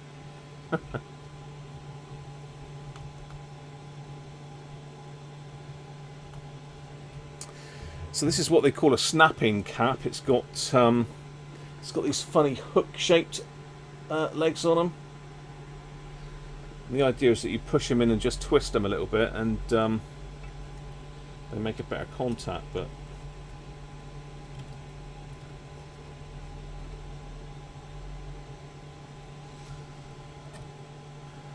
so we're going to have to grab a bit of solder and flux and tack one of these.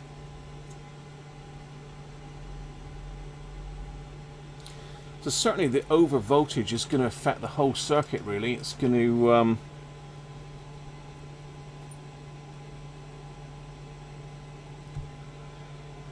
put too much voltage on the VFO, VCO.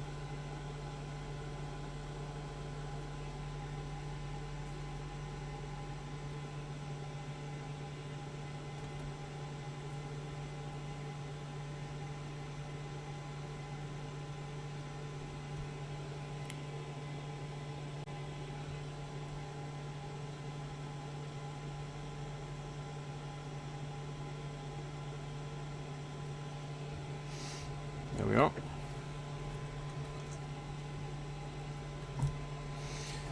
One new Nichicon cap. It's not actually that flush to the board. Let's just sort that.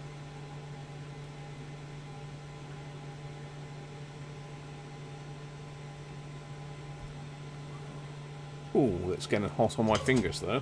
There we go. Done.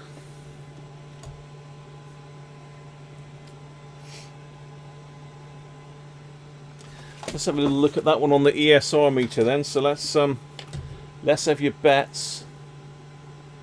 Let's place your bets, people. It's supposed to be 6,800 microfarads. So let's play the ESR game. Yeah, I'm good, Dave. Thank you, mate. Hope you're doing all right.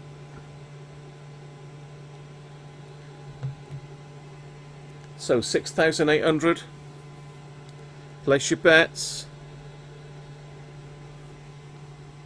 6.6. Oh, I think you're probably wrong there, Dom. But low ESR. Yeah, the ESR. It's one of those things. 7,002. I think you're getting there, Doug. Petronics, Nick. Yeah, 8,000. 10,000 could well be, Paul. Could well be 10,000. Could well be 10,000. Because that voltage is pretty high.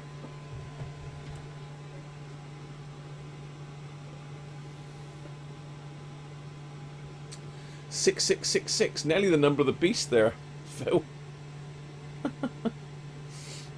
Yeah, the desoldering kit is a Duratool, Dave. Not sure if you've got them over there, but really useful bit of kit. I did a live element change in it the other week. That was a flipping nightmare as well. Everybody felt my pain though.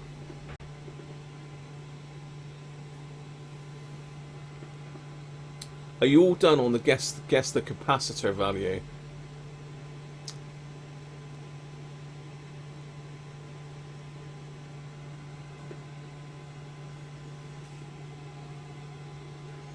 I will just short it out as well, just in case there is any power left in it. We don't want to kill my ESR meter.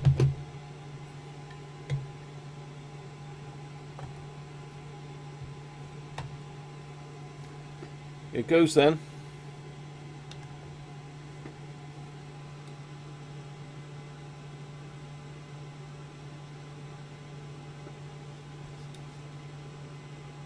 Ooh, he ain't bad, is he? He isn't bad.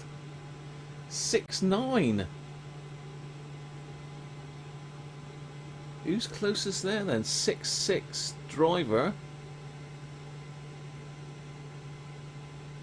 I think it's probably Doug at 7.2. Oh, hang on, 6.666. Oh, you need to do the maths. You need to do the maths. Benji, I don't know whether you were in before or after then. So it's high, but it's not a lot, is it? That's pretty good. And low ESR. So that cap is a good one. So let's have a look, see if I can find a bridge rectifier a minute. Bear with me. I've got a bridge rectifier hole here somewhere. Where is it? Where's my bridge rectifiers gone? Diodes.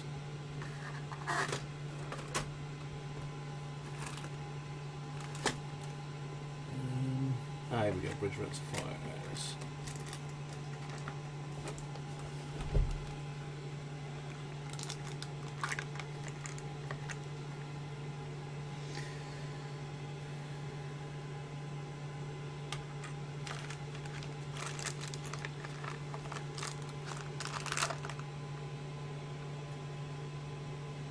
Yeah, that's the ones to use.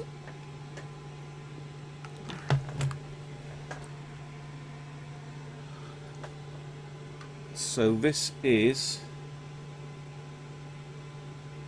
a KBCPC601 PBF 1603P. I believe these are rated at higher rating than the one on there. It's certainly physically bigger, so they would dissipate more heat. So that's what we're going with.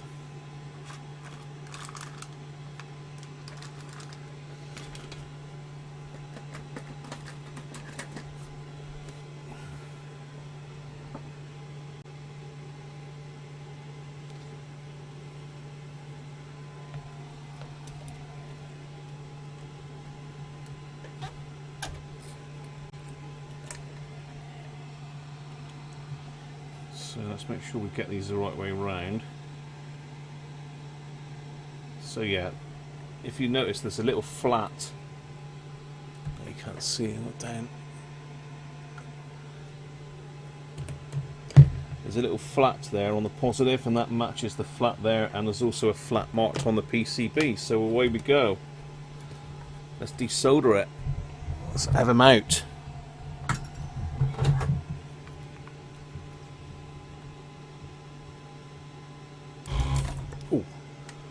That was a bit hot, Graham. Don't touch the pins when you're desoldering it. Not hot enough to burn me, mind you, but it did get hot.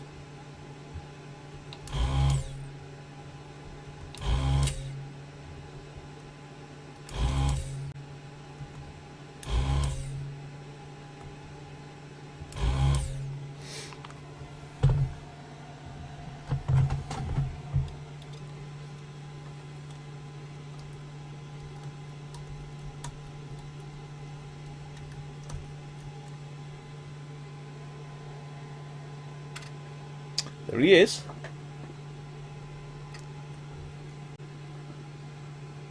Squiggly leg of that. Let's just pop this one in.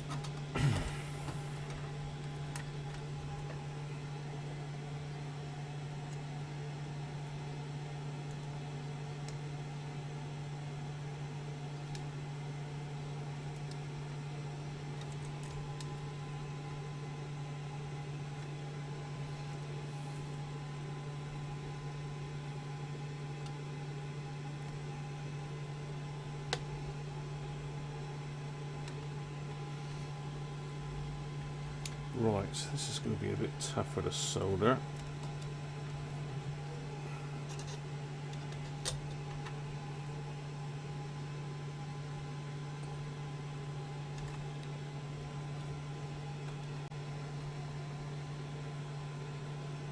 Stay there. Actually, let's just clean that up first. That's pretty filthy under there. How are we doing anyway? Are we enjoying it? Are we enjoying it or not? Are we enjoying it?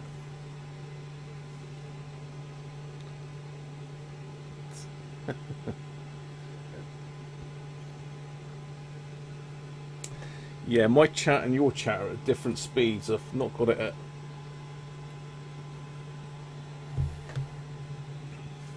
I've not got it at the ultra low latency. I've got it at low latency. So there's a bit of a delay, but not as bad.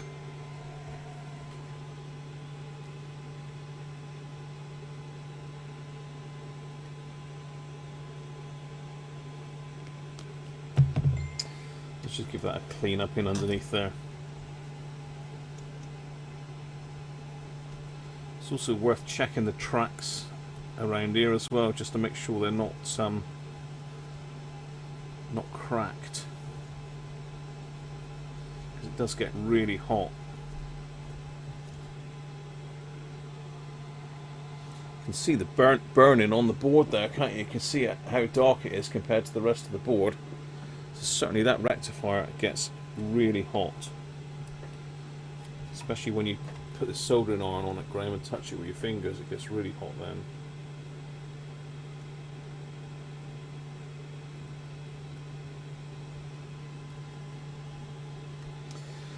So let's see if I can catch one of the legs again.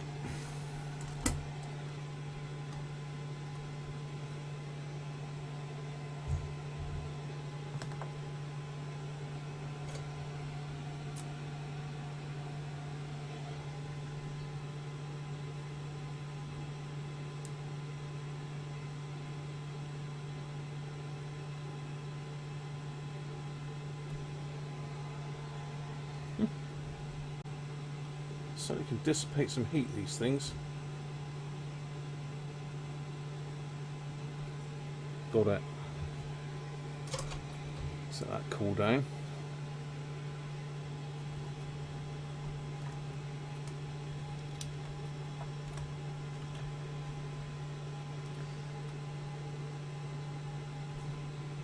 Make sure he's straight.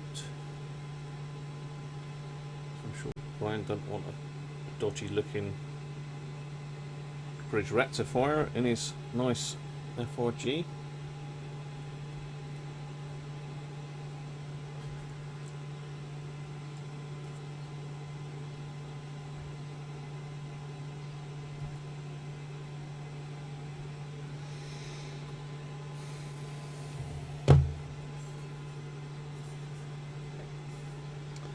Take a photo of that blue wire, because you can bet your life by the time I finish here that blue wire is going to be off.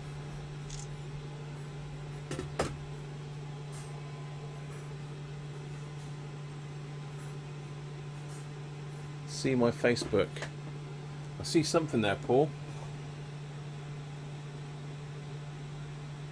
But I'll have to have a look in a minute, mate.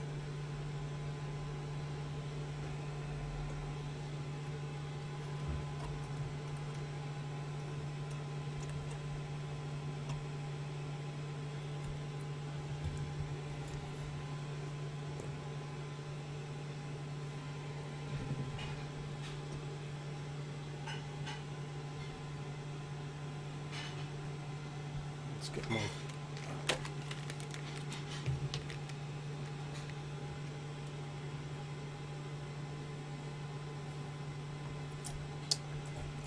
come on, stay there. So we need 5,000 hands again.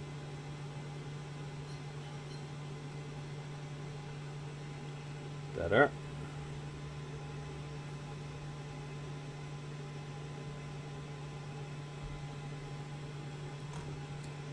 Nice.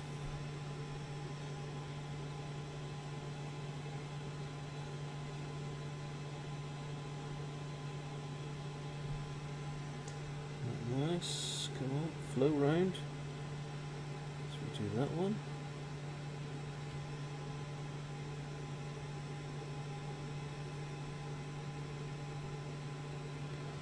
Don't like that one very much.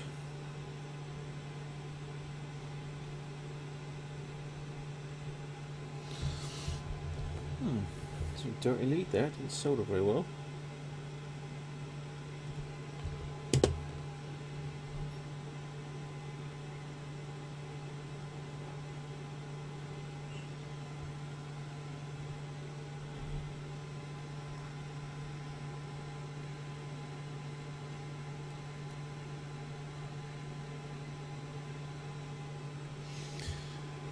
Right, happy with that.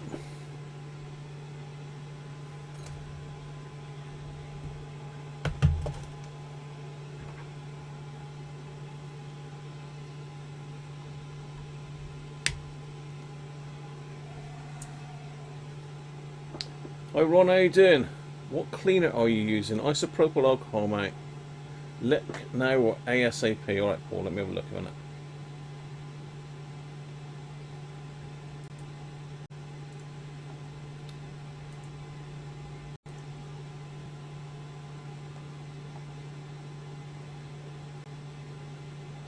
Alright. That's got you. Interesting, Paul.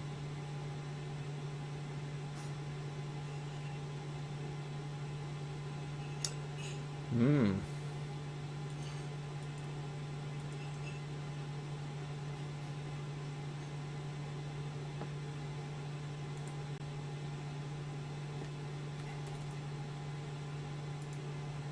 Just put an offer in, see what he says, Paul.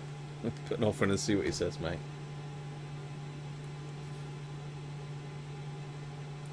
Right, where are we? Let me get my chat back up.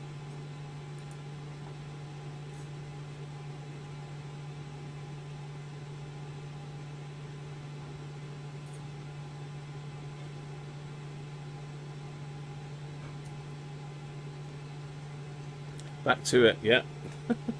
As you were. Don't want to be dropping those in there because they're meaty legs.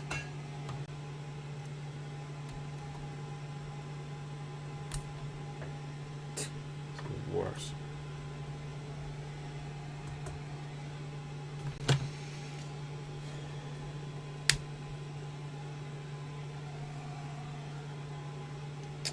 There we are. So we've got 4 more caps to do, and then we'll be putting it back in and trying it. So what's this one here? Next. Yeah, cheers, Paul.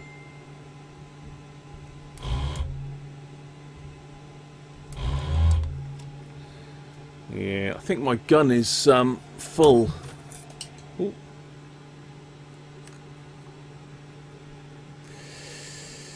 I think my gun is backed up.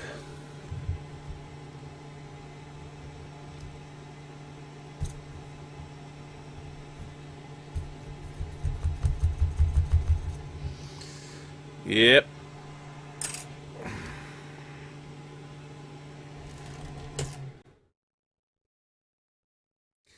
Quick desoldering tool. Rehash. Cool, yeah, it is full.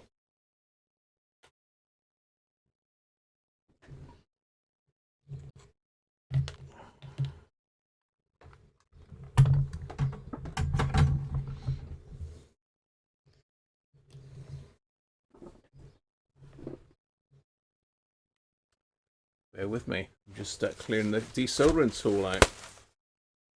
Washing machine going down now. Who says men can't multitask? Hoovering and washing while watching it. Radio Cruncher. Simon, how you doing, mate?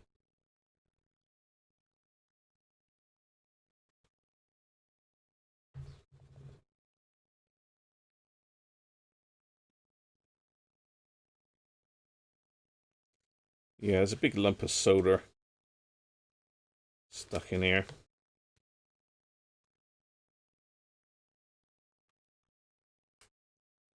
Just going to pop that gun on again just to heat up.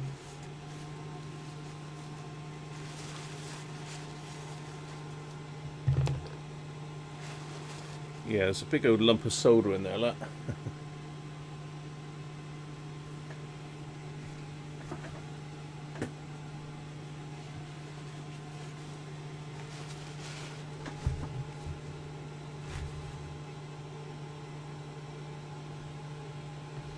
And this was this lot was very kindly sorted out for me by Doug.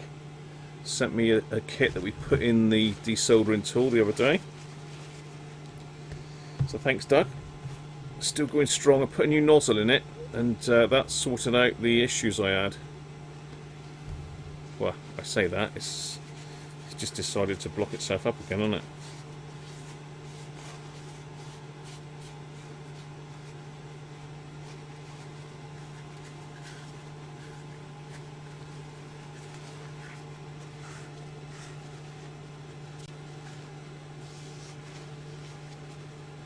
Needs a new gun. No, it doesn't. It's new, Paul. It's virtually rebuilt.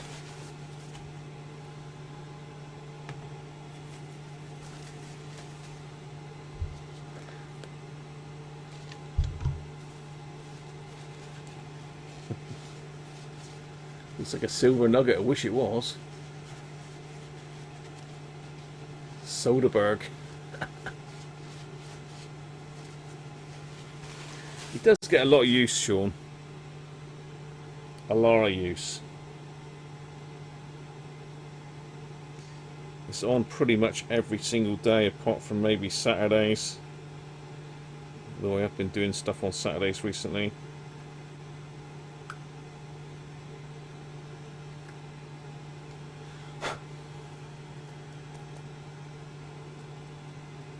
I've got to check the other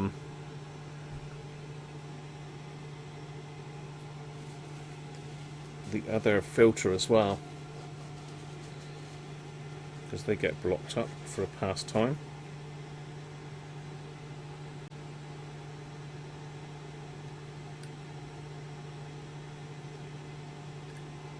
I might just see if I can unblock this gun, because that's sticking up at the moment.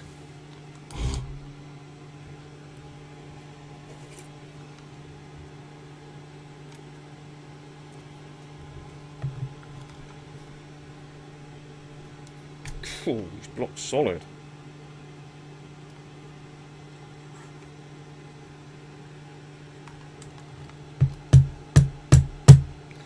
Come on, desoldering gun, unblock.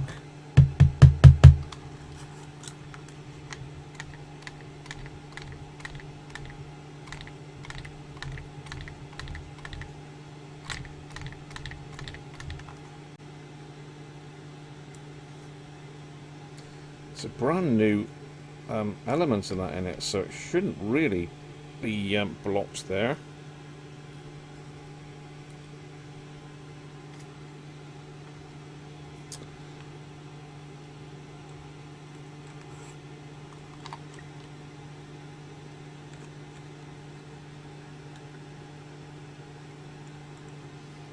Flipping is though.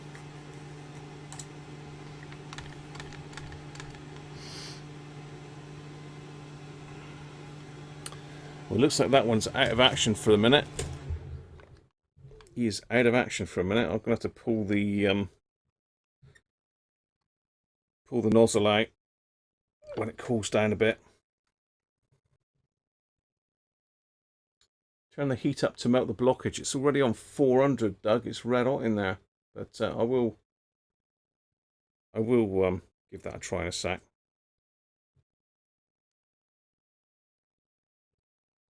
I think possibly this suction is not good, Doug. I need to check that other what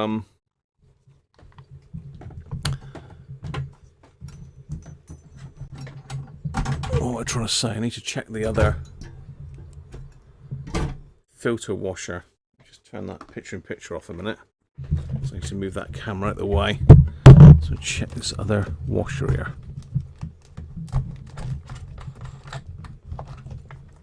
Yeah. Well, it's not the worst on the planet, but he ain't that brilliant.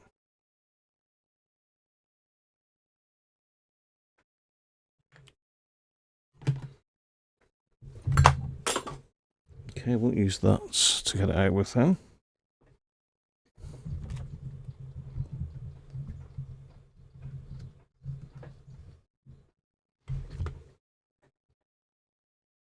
It's not too... No, it's fine. Yeah, it's not too bad. Well, a little bit sticky, I suppose. I don't know if I've got any more of those washers. Filters, even.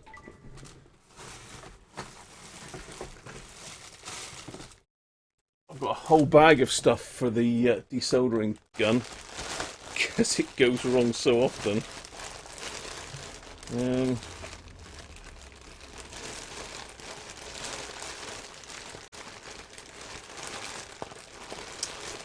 See, this is a problem. I don't think you can buy those other washers, you know.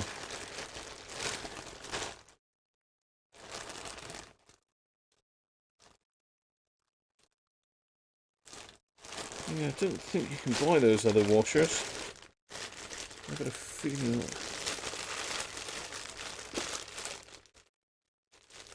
Washers, filters even.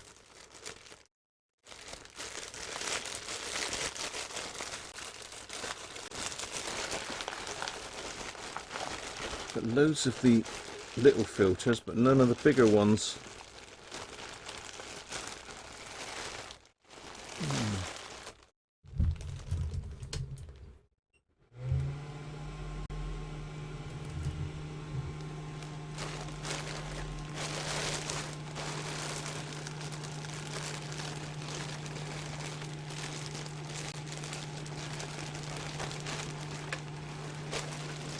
Yeah, they don't seem to provide those secondary filters. I haven't got any of those. So if anybody's got a part number and knows where you can pick them up, let me know.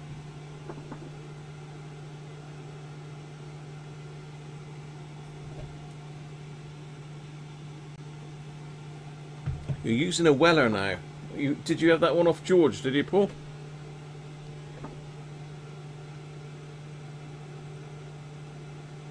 You sent me some of the large ones, Doug, did you? Hang on, man. Let me have a look in my Doug's box.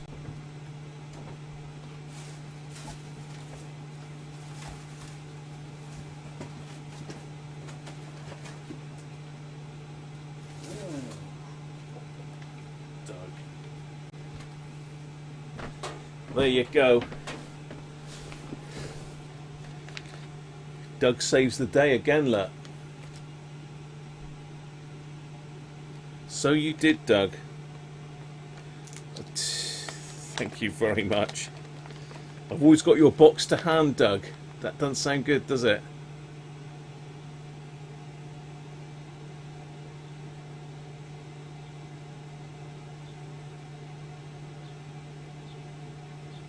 What you on about? Sure. Yeah, Chris very kindly gave you one of those, didn't he? That was a hell of a gift. Really good of him. I can't stick the camera back on for a minute because I need to get in and change this other filter. But I'm going to whack that up to 480 a minute. See if I can shift the blockage.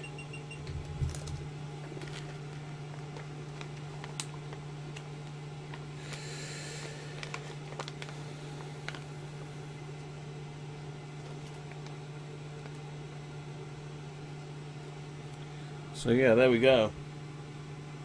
One new filter, Doug. Thank you very much. The old one, as I say, it's not you can't really see that in this light, but it's pretty. It's sticky. I can feel that there's flux on it. Very good. Thank you very much, Doug.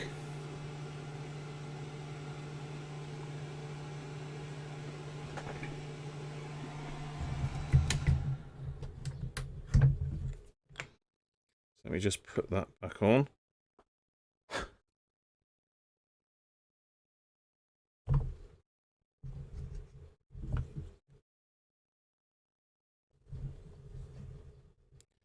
Put the filter back in.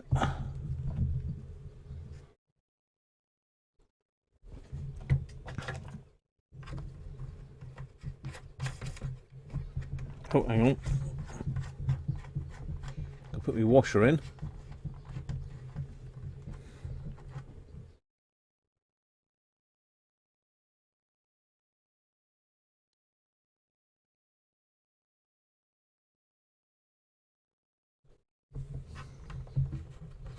It's got to be an airtight seal because otherwise it won't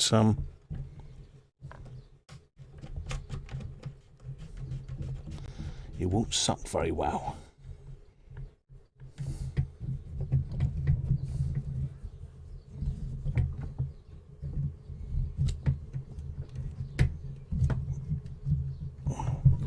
Right.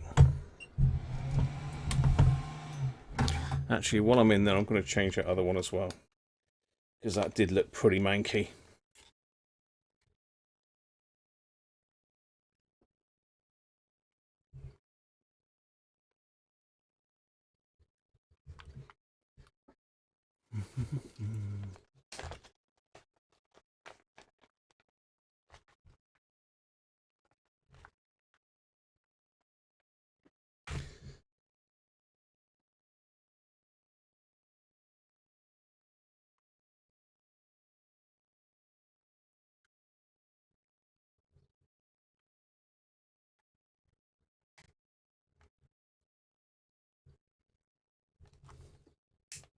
There we go. Fully serviced again. Thanks to Doug.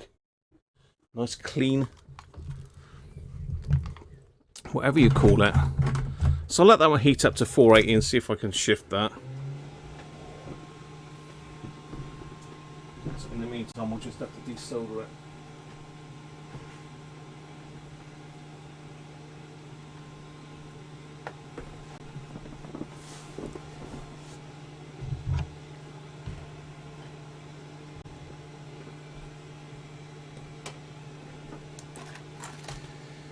The old way with the solder sucker. If I can find it. I borrowed it deep last time. So we've got to crack on while that's heating up. Hi Cyber, how are you? Good afternoon. Should be able to put my camera back now. Hopefully.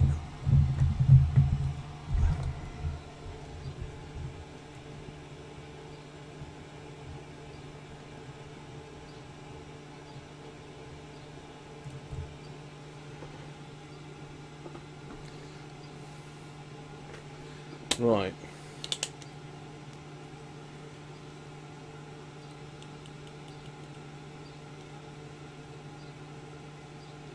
You're all behind with everything, Benji, are you? Well, you need to pay attention, look. I can turn this down a little bit now. These are just normal caps.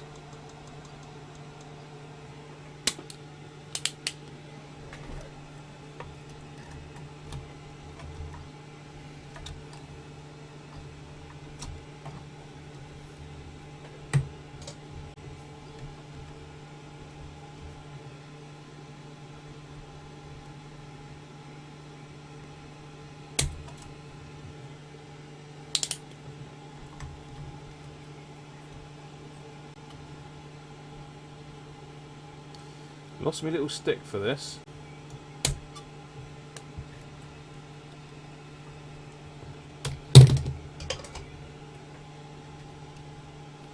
My little poker sticker. Pokery sticker.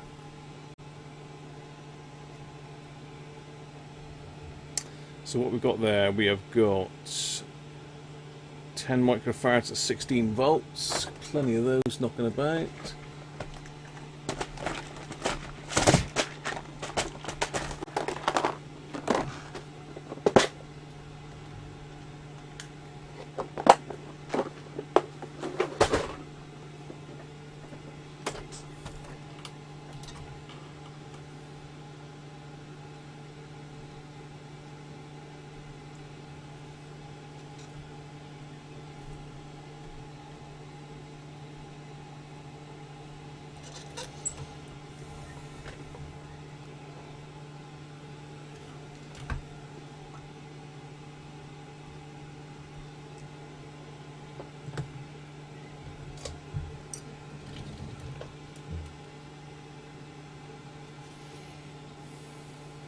Could have done with just pulling those wires off, but they're all wire wrapped nicely.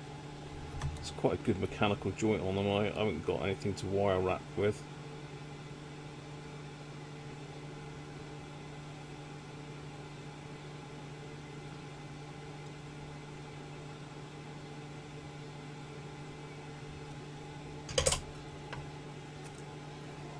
Alright, let's see if I can clear this now.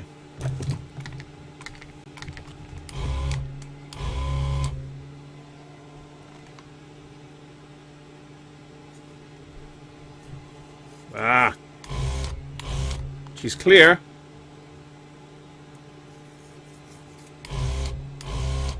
Oh, good suck.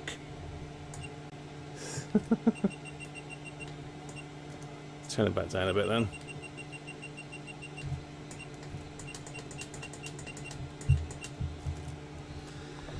Let's let that cool down. Snip my wires off.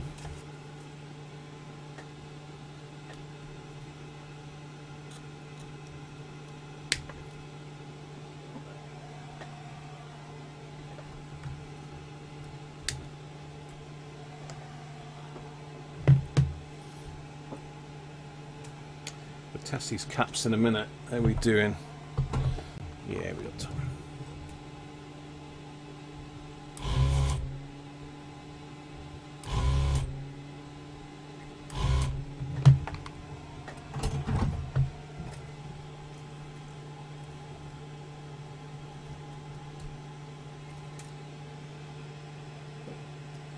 .33 at 16 volts.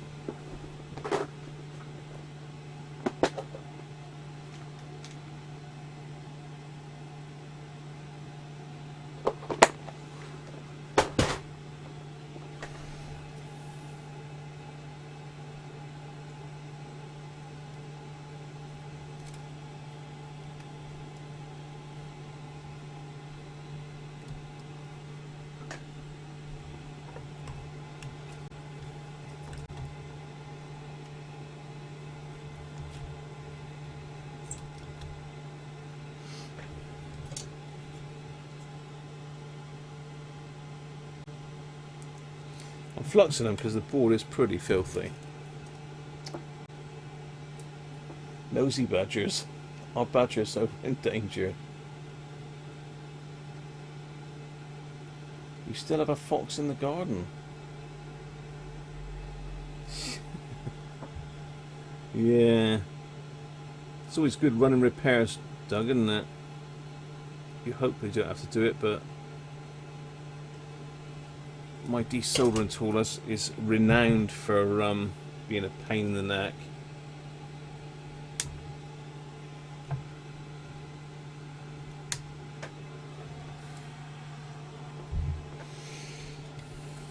Right, next one. This doesn't look like a very good quality cap, but I may be wrong.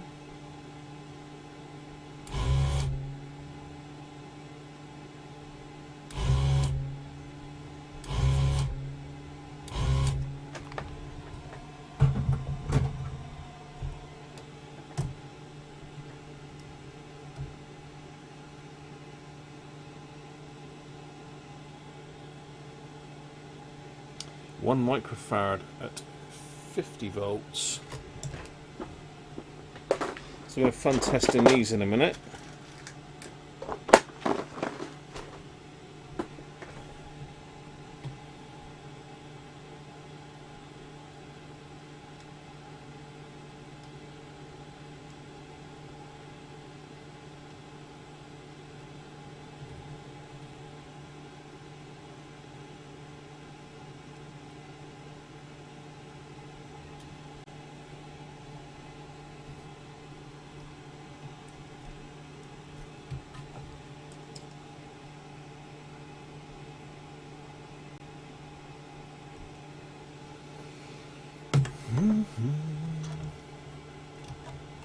Sort of jammed it quite nicely there just now. There we go.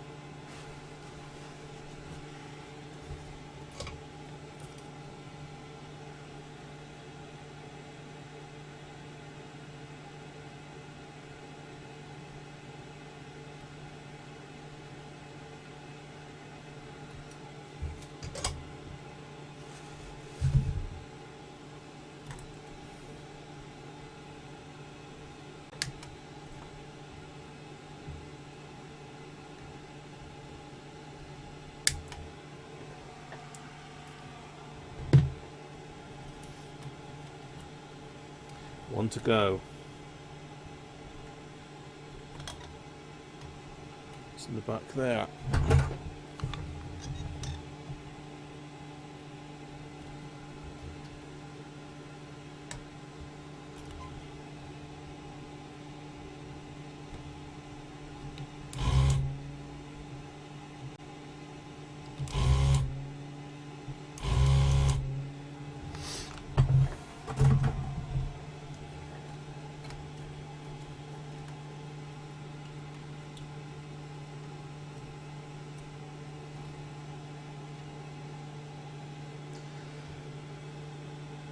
Ten at 16.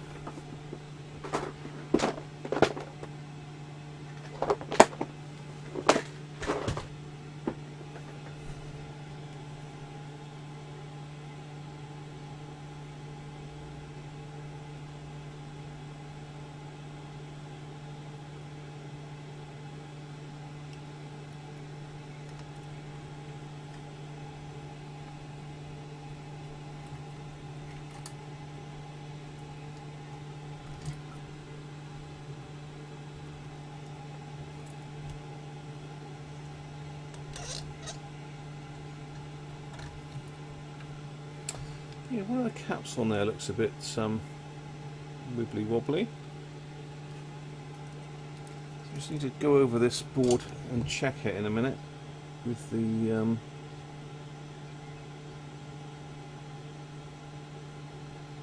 magnifiers.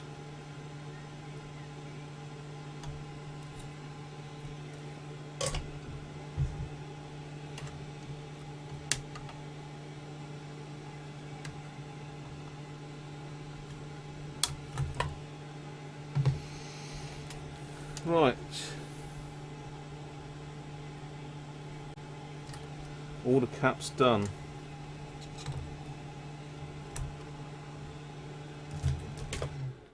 Turn off that racket.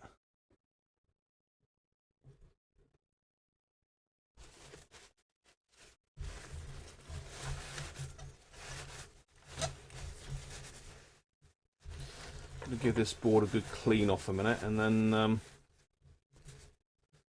go over and check the joints. Get me isopropylene toothbrush out. Isopropyler.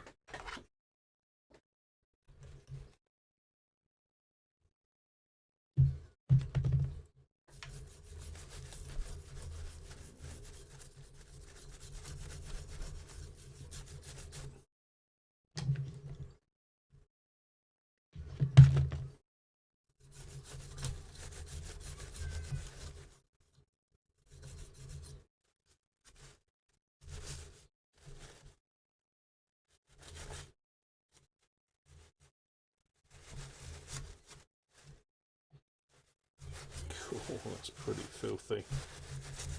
It was.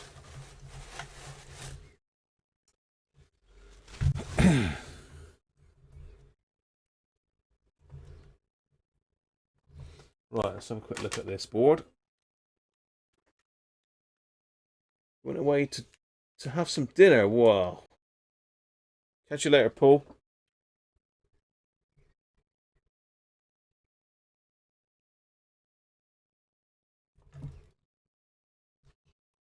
Touch that joint there.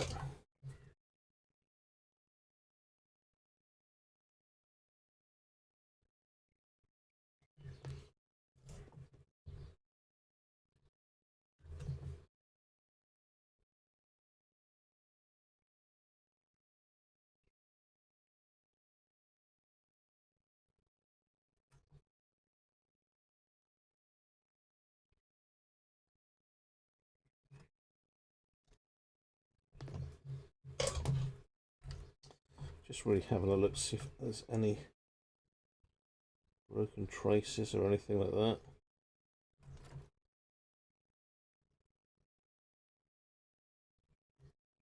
Is that diode? No, looks good. Right.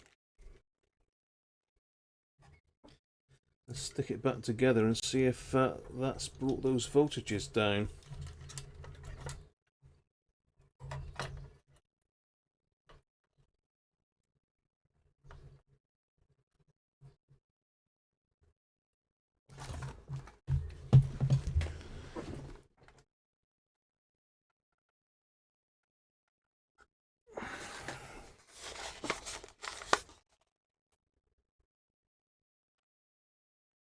Back from the vet, how did you get on, George? Was it one of the piggies, or was it just a routine thing?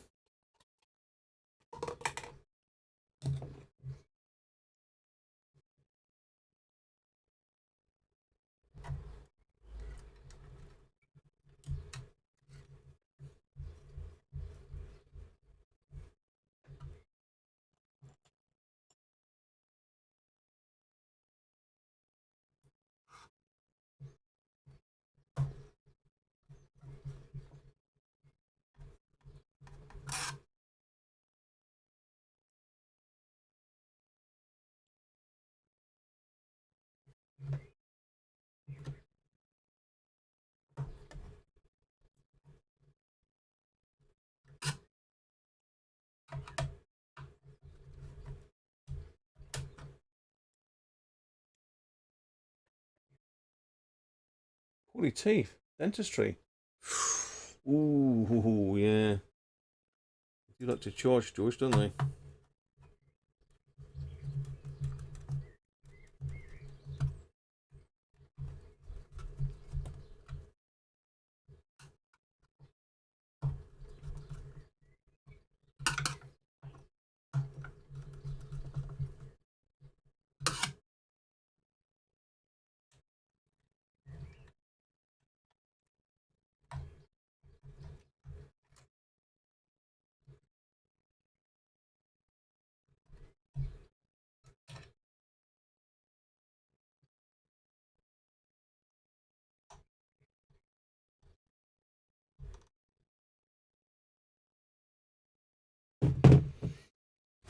Right.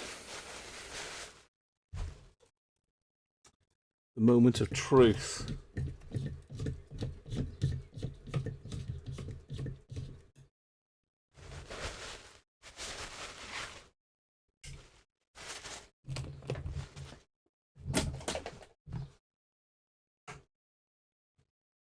A bit of a clear up.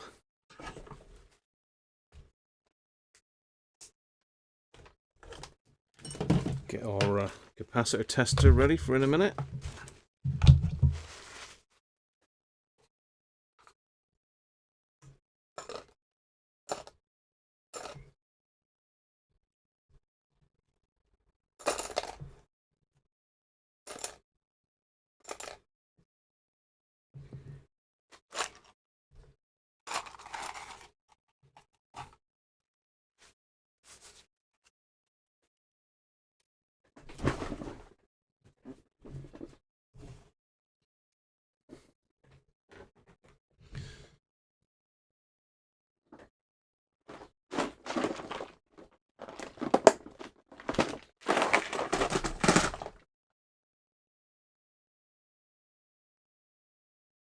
Looks like a new rectifier. Yeah, I just put that one in, Birch. I've just put the new bridge in. Bridge in? Sounds like a pub, doesn't it? Yes, it's got a new rectifier, Butch.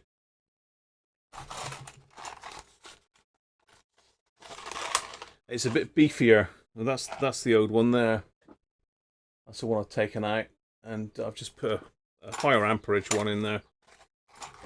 I can't remember what it is off the top of my head, but I did give you the part number just now. Let's go get all this flux off my hands. It's starting to sting my hand, actually.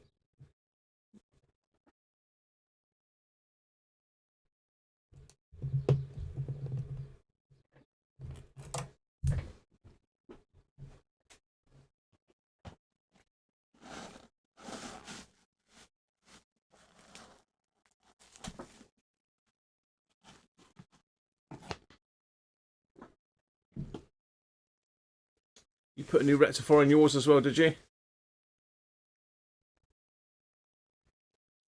It's guinea pigs.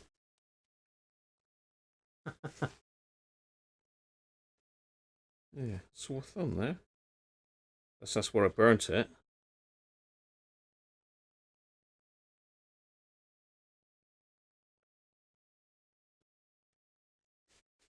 Right, better.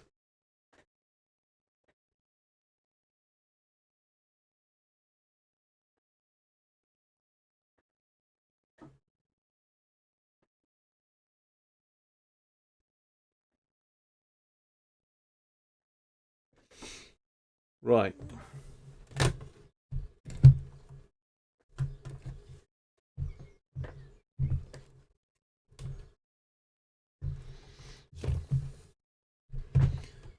Turn around. The power supply's off.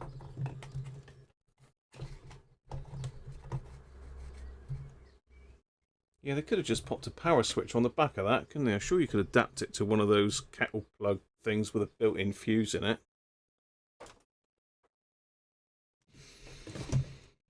Right.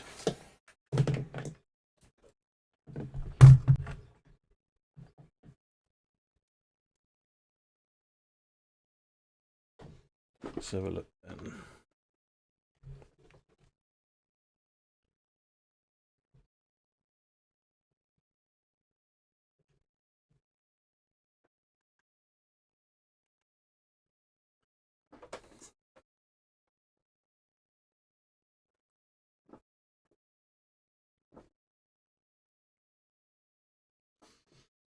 Right. Now make sure I'm all connected back up. Everything's back as it should. No wires off. Let's put the power on there. Amazingly, it still works.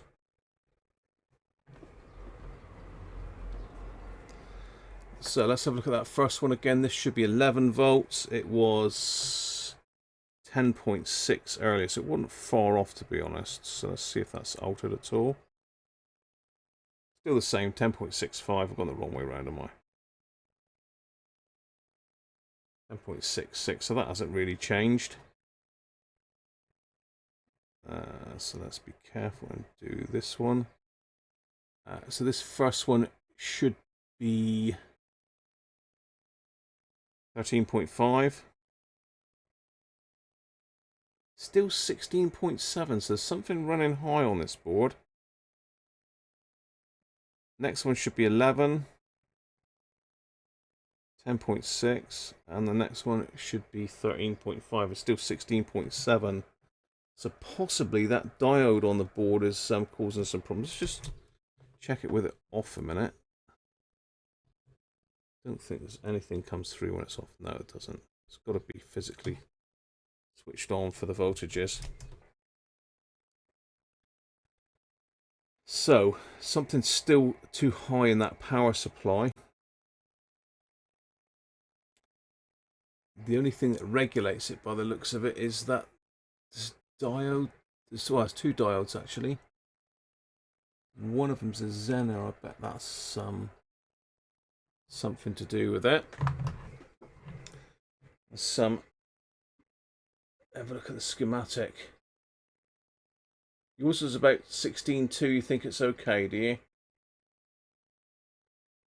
I seem to remember, actually, but we haven't really helped anything, so.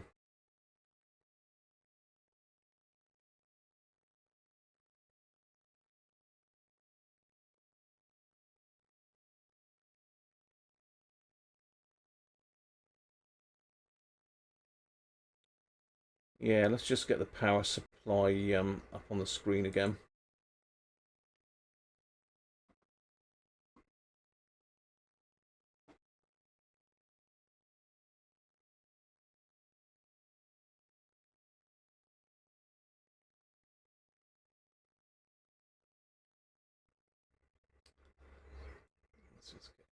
Let's pull it right now.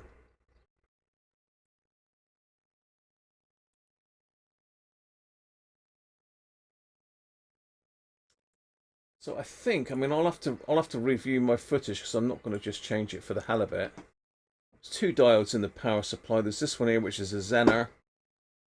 I don't know whether I did that one.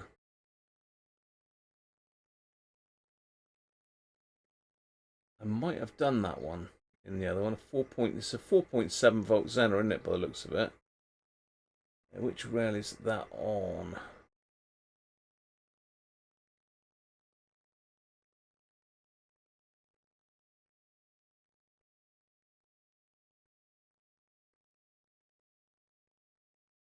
That's controlling this transistor here. We've got another one, S2V10. God knows, there's some weird. I think that's just an S2 diode. I think I may have some of those. Anyway, we can probably get it a little bit more accurate if I messed about with the diodes and went in and checked all these resistors.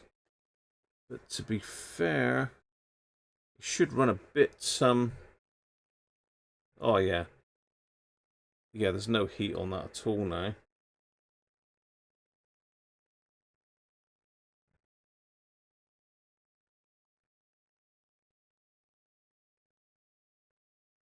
So it should run a lot cooler anyway, hopefully. If anything, that's all we've done, really. So yeah, we've done the main filter cap, we've done the bridge rectifier, and we've done these other smaller caps in the power supply. So let's have a look and just turn that off. And we'll unplug it as well.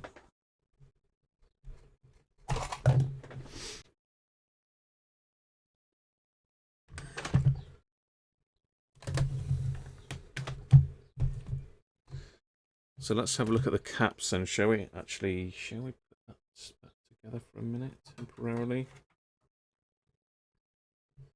Because it might be that the power supply was getting so hot that it's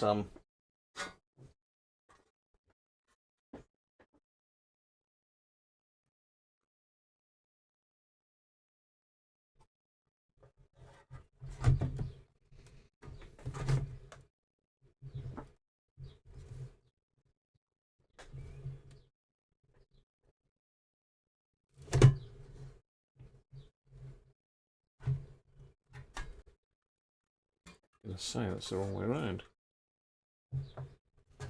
Oh, I know that that thing is the battery for the memory module. That's what that is for. That little black and red thing.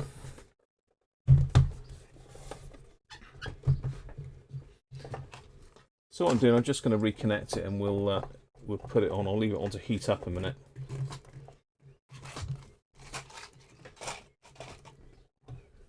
We'll see if it gets. Ah!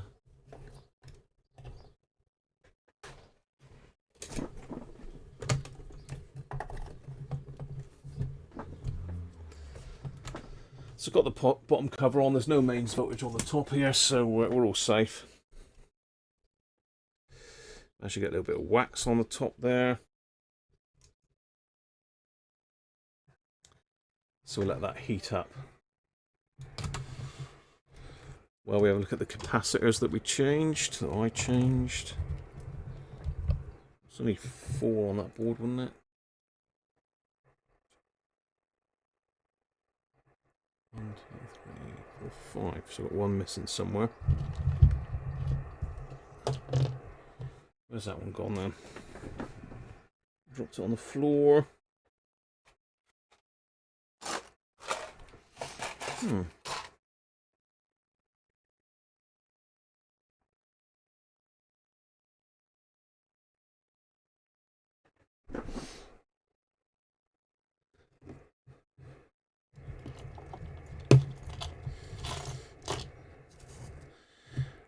I think from memory, I will have to review my footage, but I think from memory I did actually change the Zener in the other set, so I probably have got some 4.7 Zeners here somewhere.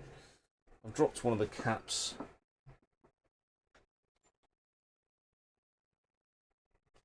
That's probably long gone.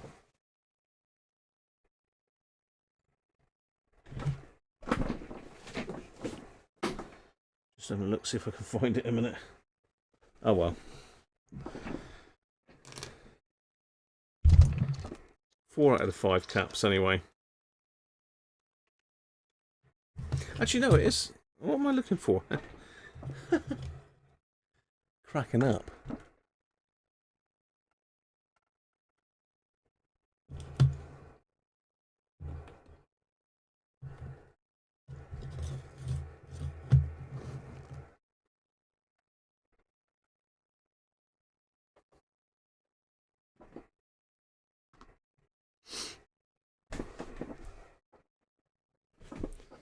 Turn down for a minute. Right, okay. Here we are. Back in the land of the caps.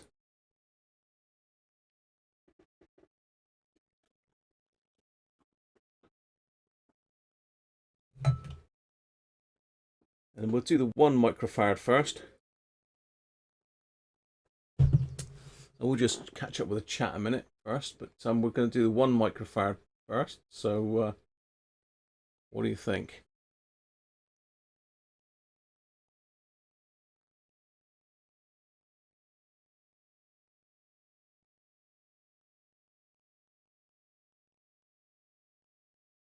Cheers, Spanky. Catch you soon, mate. See you on Thursday. I could check the Zener, Nick, but I'm not going to today because we've run out of time pretty much. Yeah, I think that was the case, Butch. I think and I did look at a lot of other videos, and I'm sure they were all fairly high as well. So it could well just be the windings on the transformer. It's old.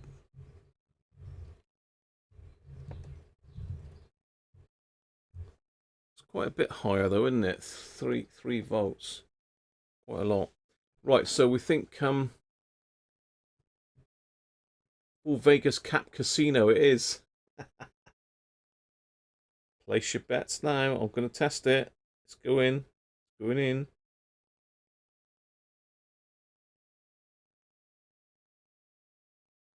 It's hooked up. 2 microfarads. We ready? All place your bets.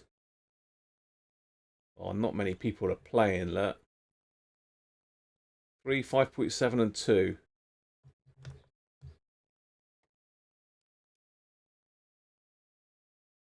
He ain't far off. Yeah, that's about right. There's not a problem with that because the lower value, the higher the ESR. So that one's okay. No issues with that one.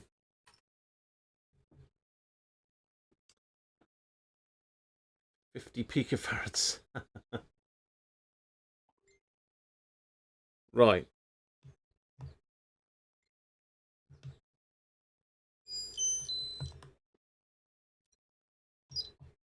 Didn't have any sound on. I like the sound.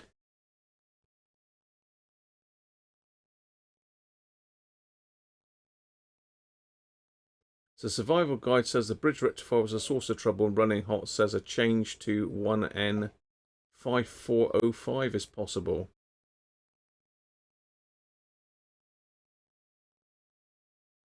All right, Arthur. Arthur's also got a Christmas channel. What? Arthur's also got a YouTube channel, people. So if you're not subscribed, check out Arthur's channel as well. Another one for you if you're not subscribed. I hope I'm subscribed, Arthur. I'm sure I am. You'll have to tell me off if I'm not. Right, 10 microfarads then. 10 microfarads next.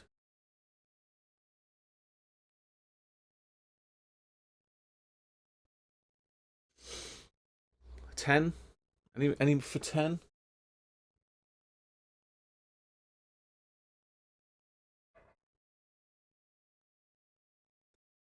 Yes, he does.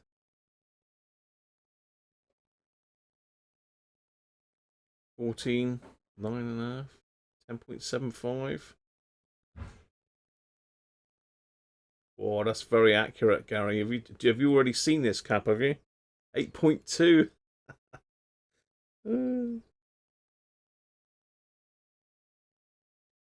These 10s are very popular. 10 at 16 volts. Very popular. That's probably why they fail so often, because there's so many of them in circuits. They seem to be a very generic cap, don't they?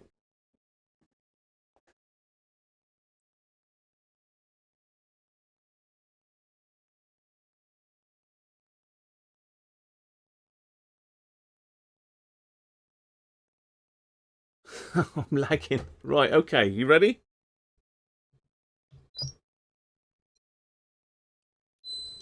Ooh, that was a nasty ESR beep.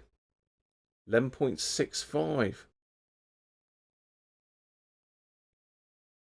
11, 12.5.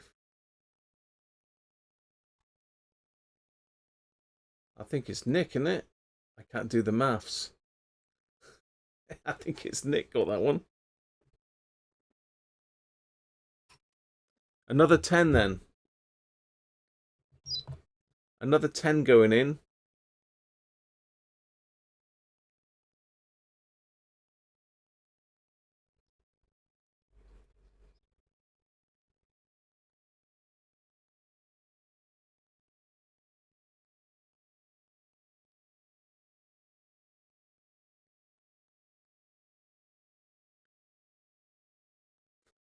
You win that one, Nick. I'll get it posted off to you as soon as I can. Ow. Oh. Right. Another 10. I'm going to go for it. I'm going to go.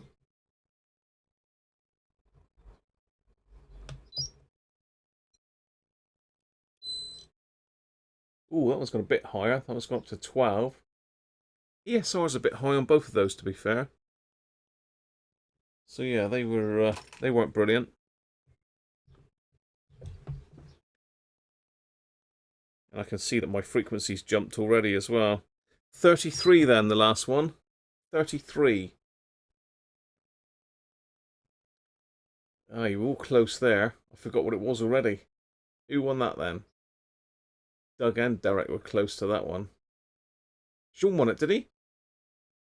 12.47. Crafty. So it's just 33 now. 33.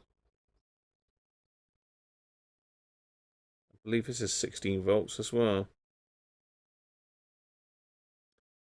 33 then.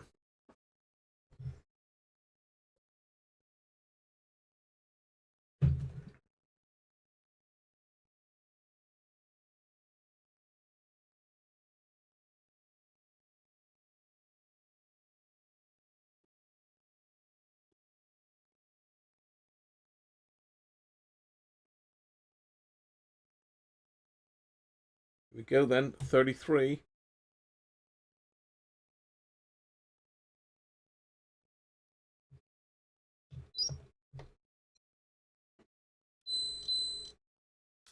$37. Whoa, Gavin, absolutely bang on the money. Absolutely, this is .00 as well. That. You can't get better than that. Well, I've got to tell you that sadly that hasn't cured the issue. I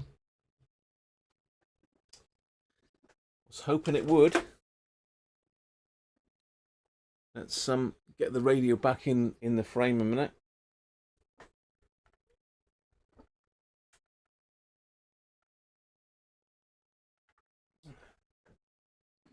Turn around.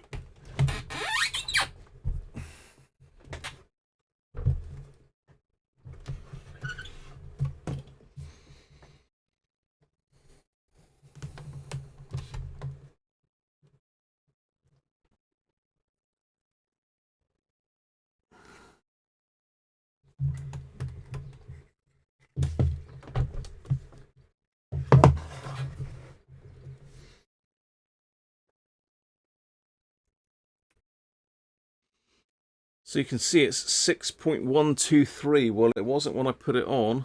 Let's let's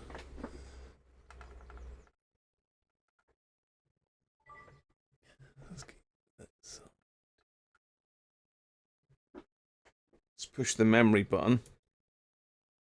It was 7123, look. So that certainly hasn't cured the problem.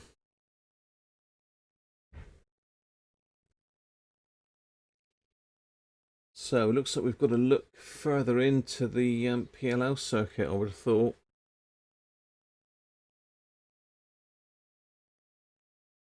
George is saying the VCO or VFO. I get VCO and VFO mixed up.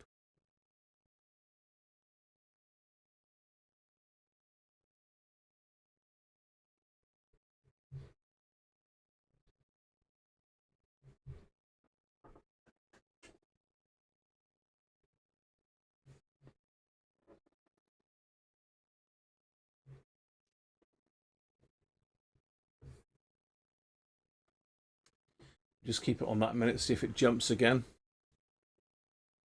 Poke around and see if a connection isn't right. Check resistor values in the power circuit. Hi, Mr. Cool, how are you? Welcome. This isn't very cool. Well, it's cooler, but yeah. Yeah, Gavin was absolutely bang on there. I mean, it can't really be a connection, can it? It's got to. I mean, it could be. I'm just trying to think. It's it's got to be somewhere in the PLL circuit. I would have a guess that maybe one of the crystals isn't quite there, and it's when it's heating up, it's dropping off a bit. I mean, that's there it goes. Look, there you go, live. Strange that it drops 1 megahertz. It's just dropping exactly 1 megahertz. And like switching the memory on and off again, whether that's resetting something, I don't know. So again, if we hit the memory off, on I mean, and then back off again, it goes back to where we were.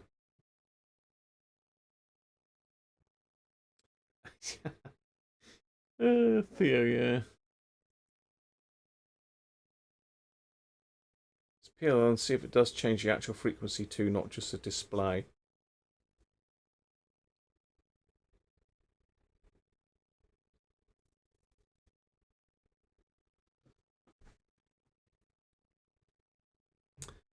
Yeah, it's going to be a part 2 on Thursday to this one, Butch. So I'll get my head in the manual, and then on Thursday we'll start having a look around at all the voltages. We also need to see if it's doing it right the way through the bands, or whether it's just at high frequency, just at low frequency, whether it's just one of the voltages wrong, or whether all of them are wrong. But I think I do need to have a look at that power supply. 16 does seem a bit high, but I will double check my footage that I did of the other one and other people's footage, because I think you're quite right, Butch, that it is it does run high, but I think that's a bit higher than I expected. I would have thought that the Zeno would have put it down a bit closer to that, but I don't know. I'm not an expert at these things.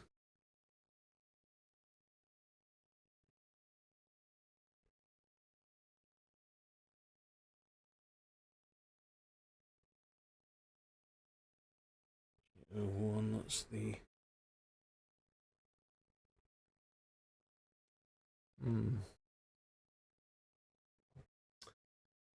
There you go.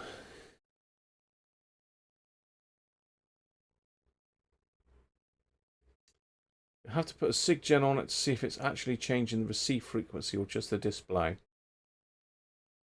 Yeah, no, good call, Doug. We'll definitely need to do that. Certainly, this wasn't happening. You can see it's dropped again there. Look, this definitely wasn't happening with the set I had before, so it is a different fault. Catch you later, Gavin. Cheers, mate.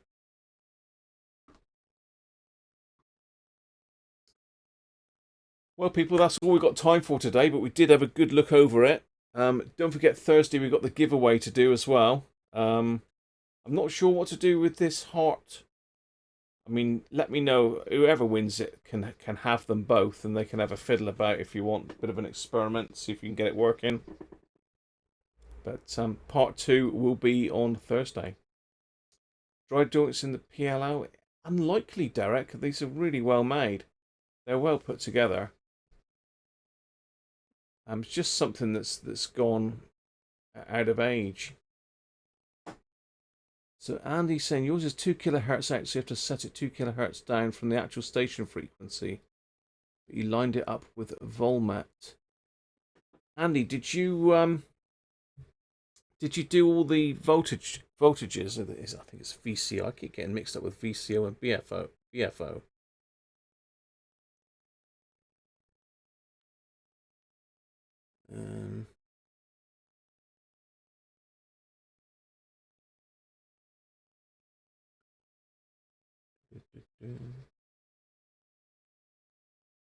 Yeah, if you want to line the noise blanket, yeah.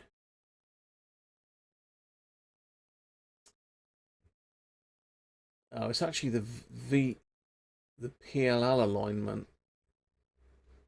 Yeah, it could well be this PLL alignment it's got that's got to be done next, really.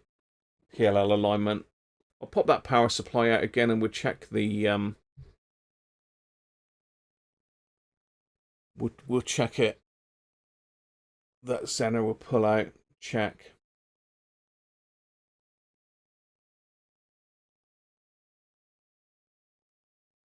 You can supply a few more, Derek, can you? It'd be interesting to see if we can get one that works. A working one. Anyway, people, hope you've enjoyed that today. It's been nice looking at this old girl. It's a lovely set to work on. A bit overcomplicated in the PLL area, but you never know. We might be lucky. The 2VR.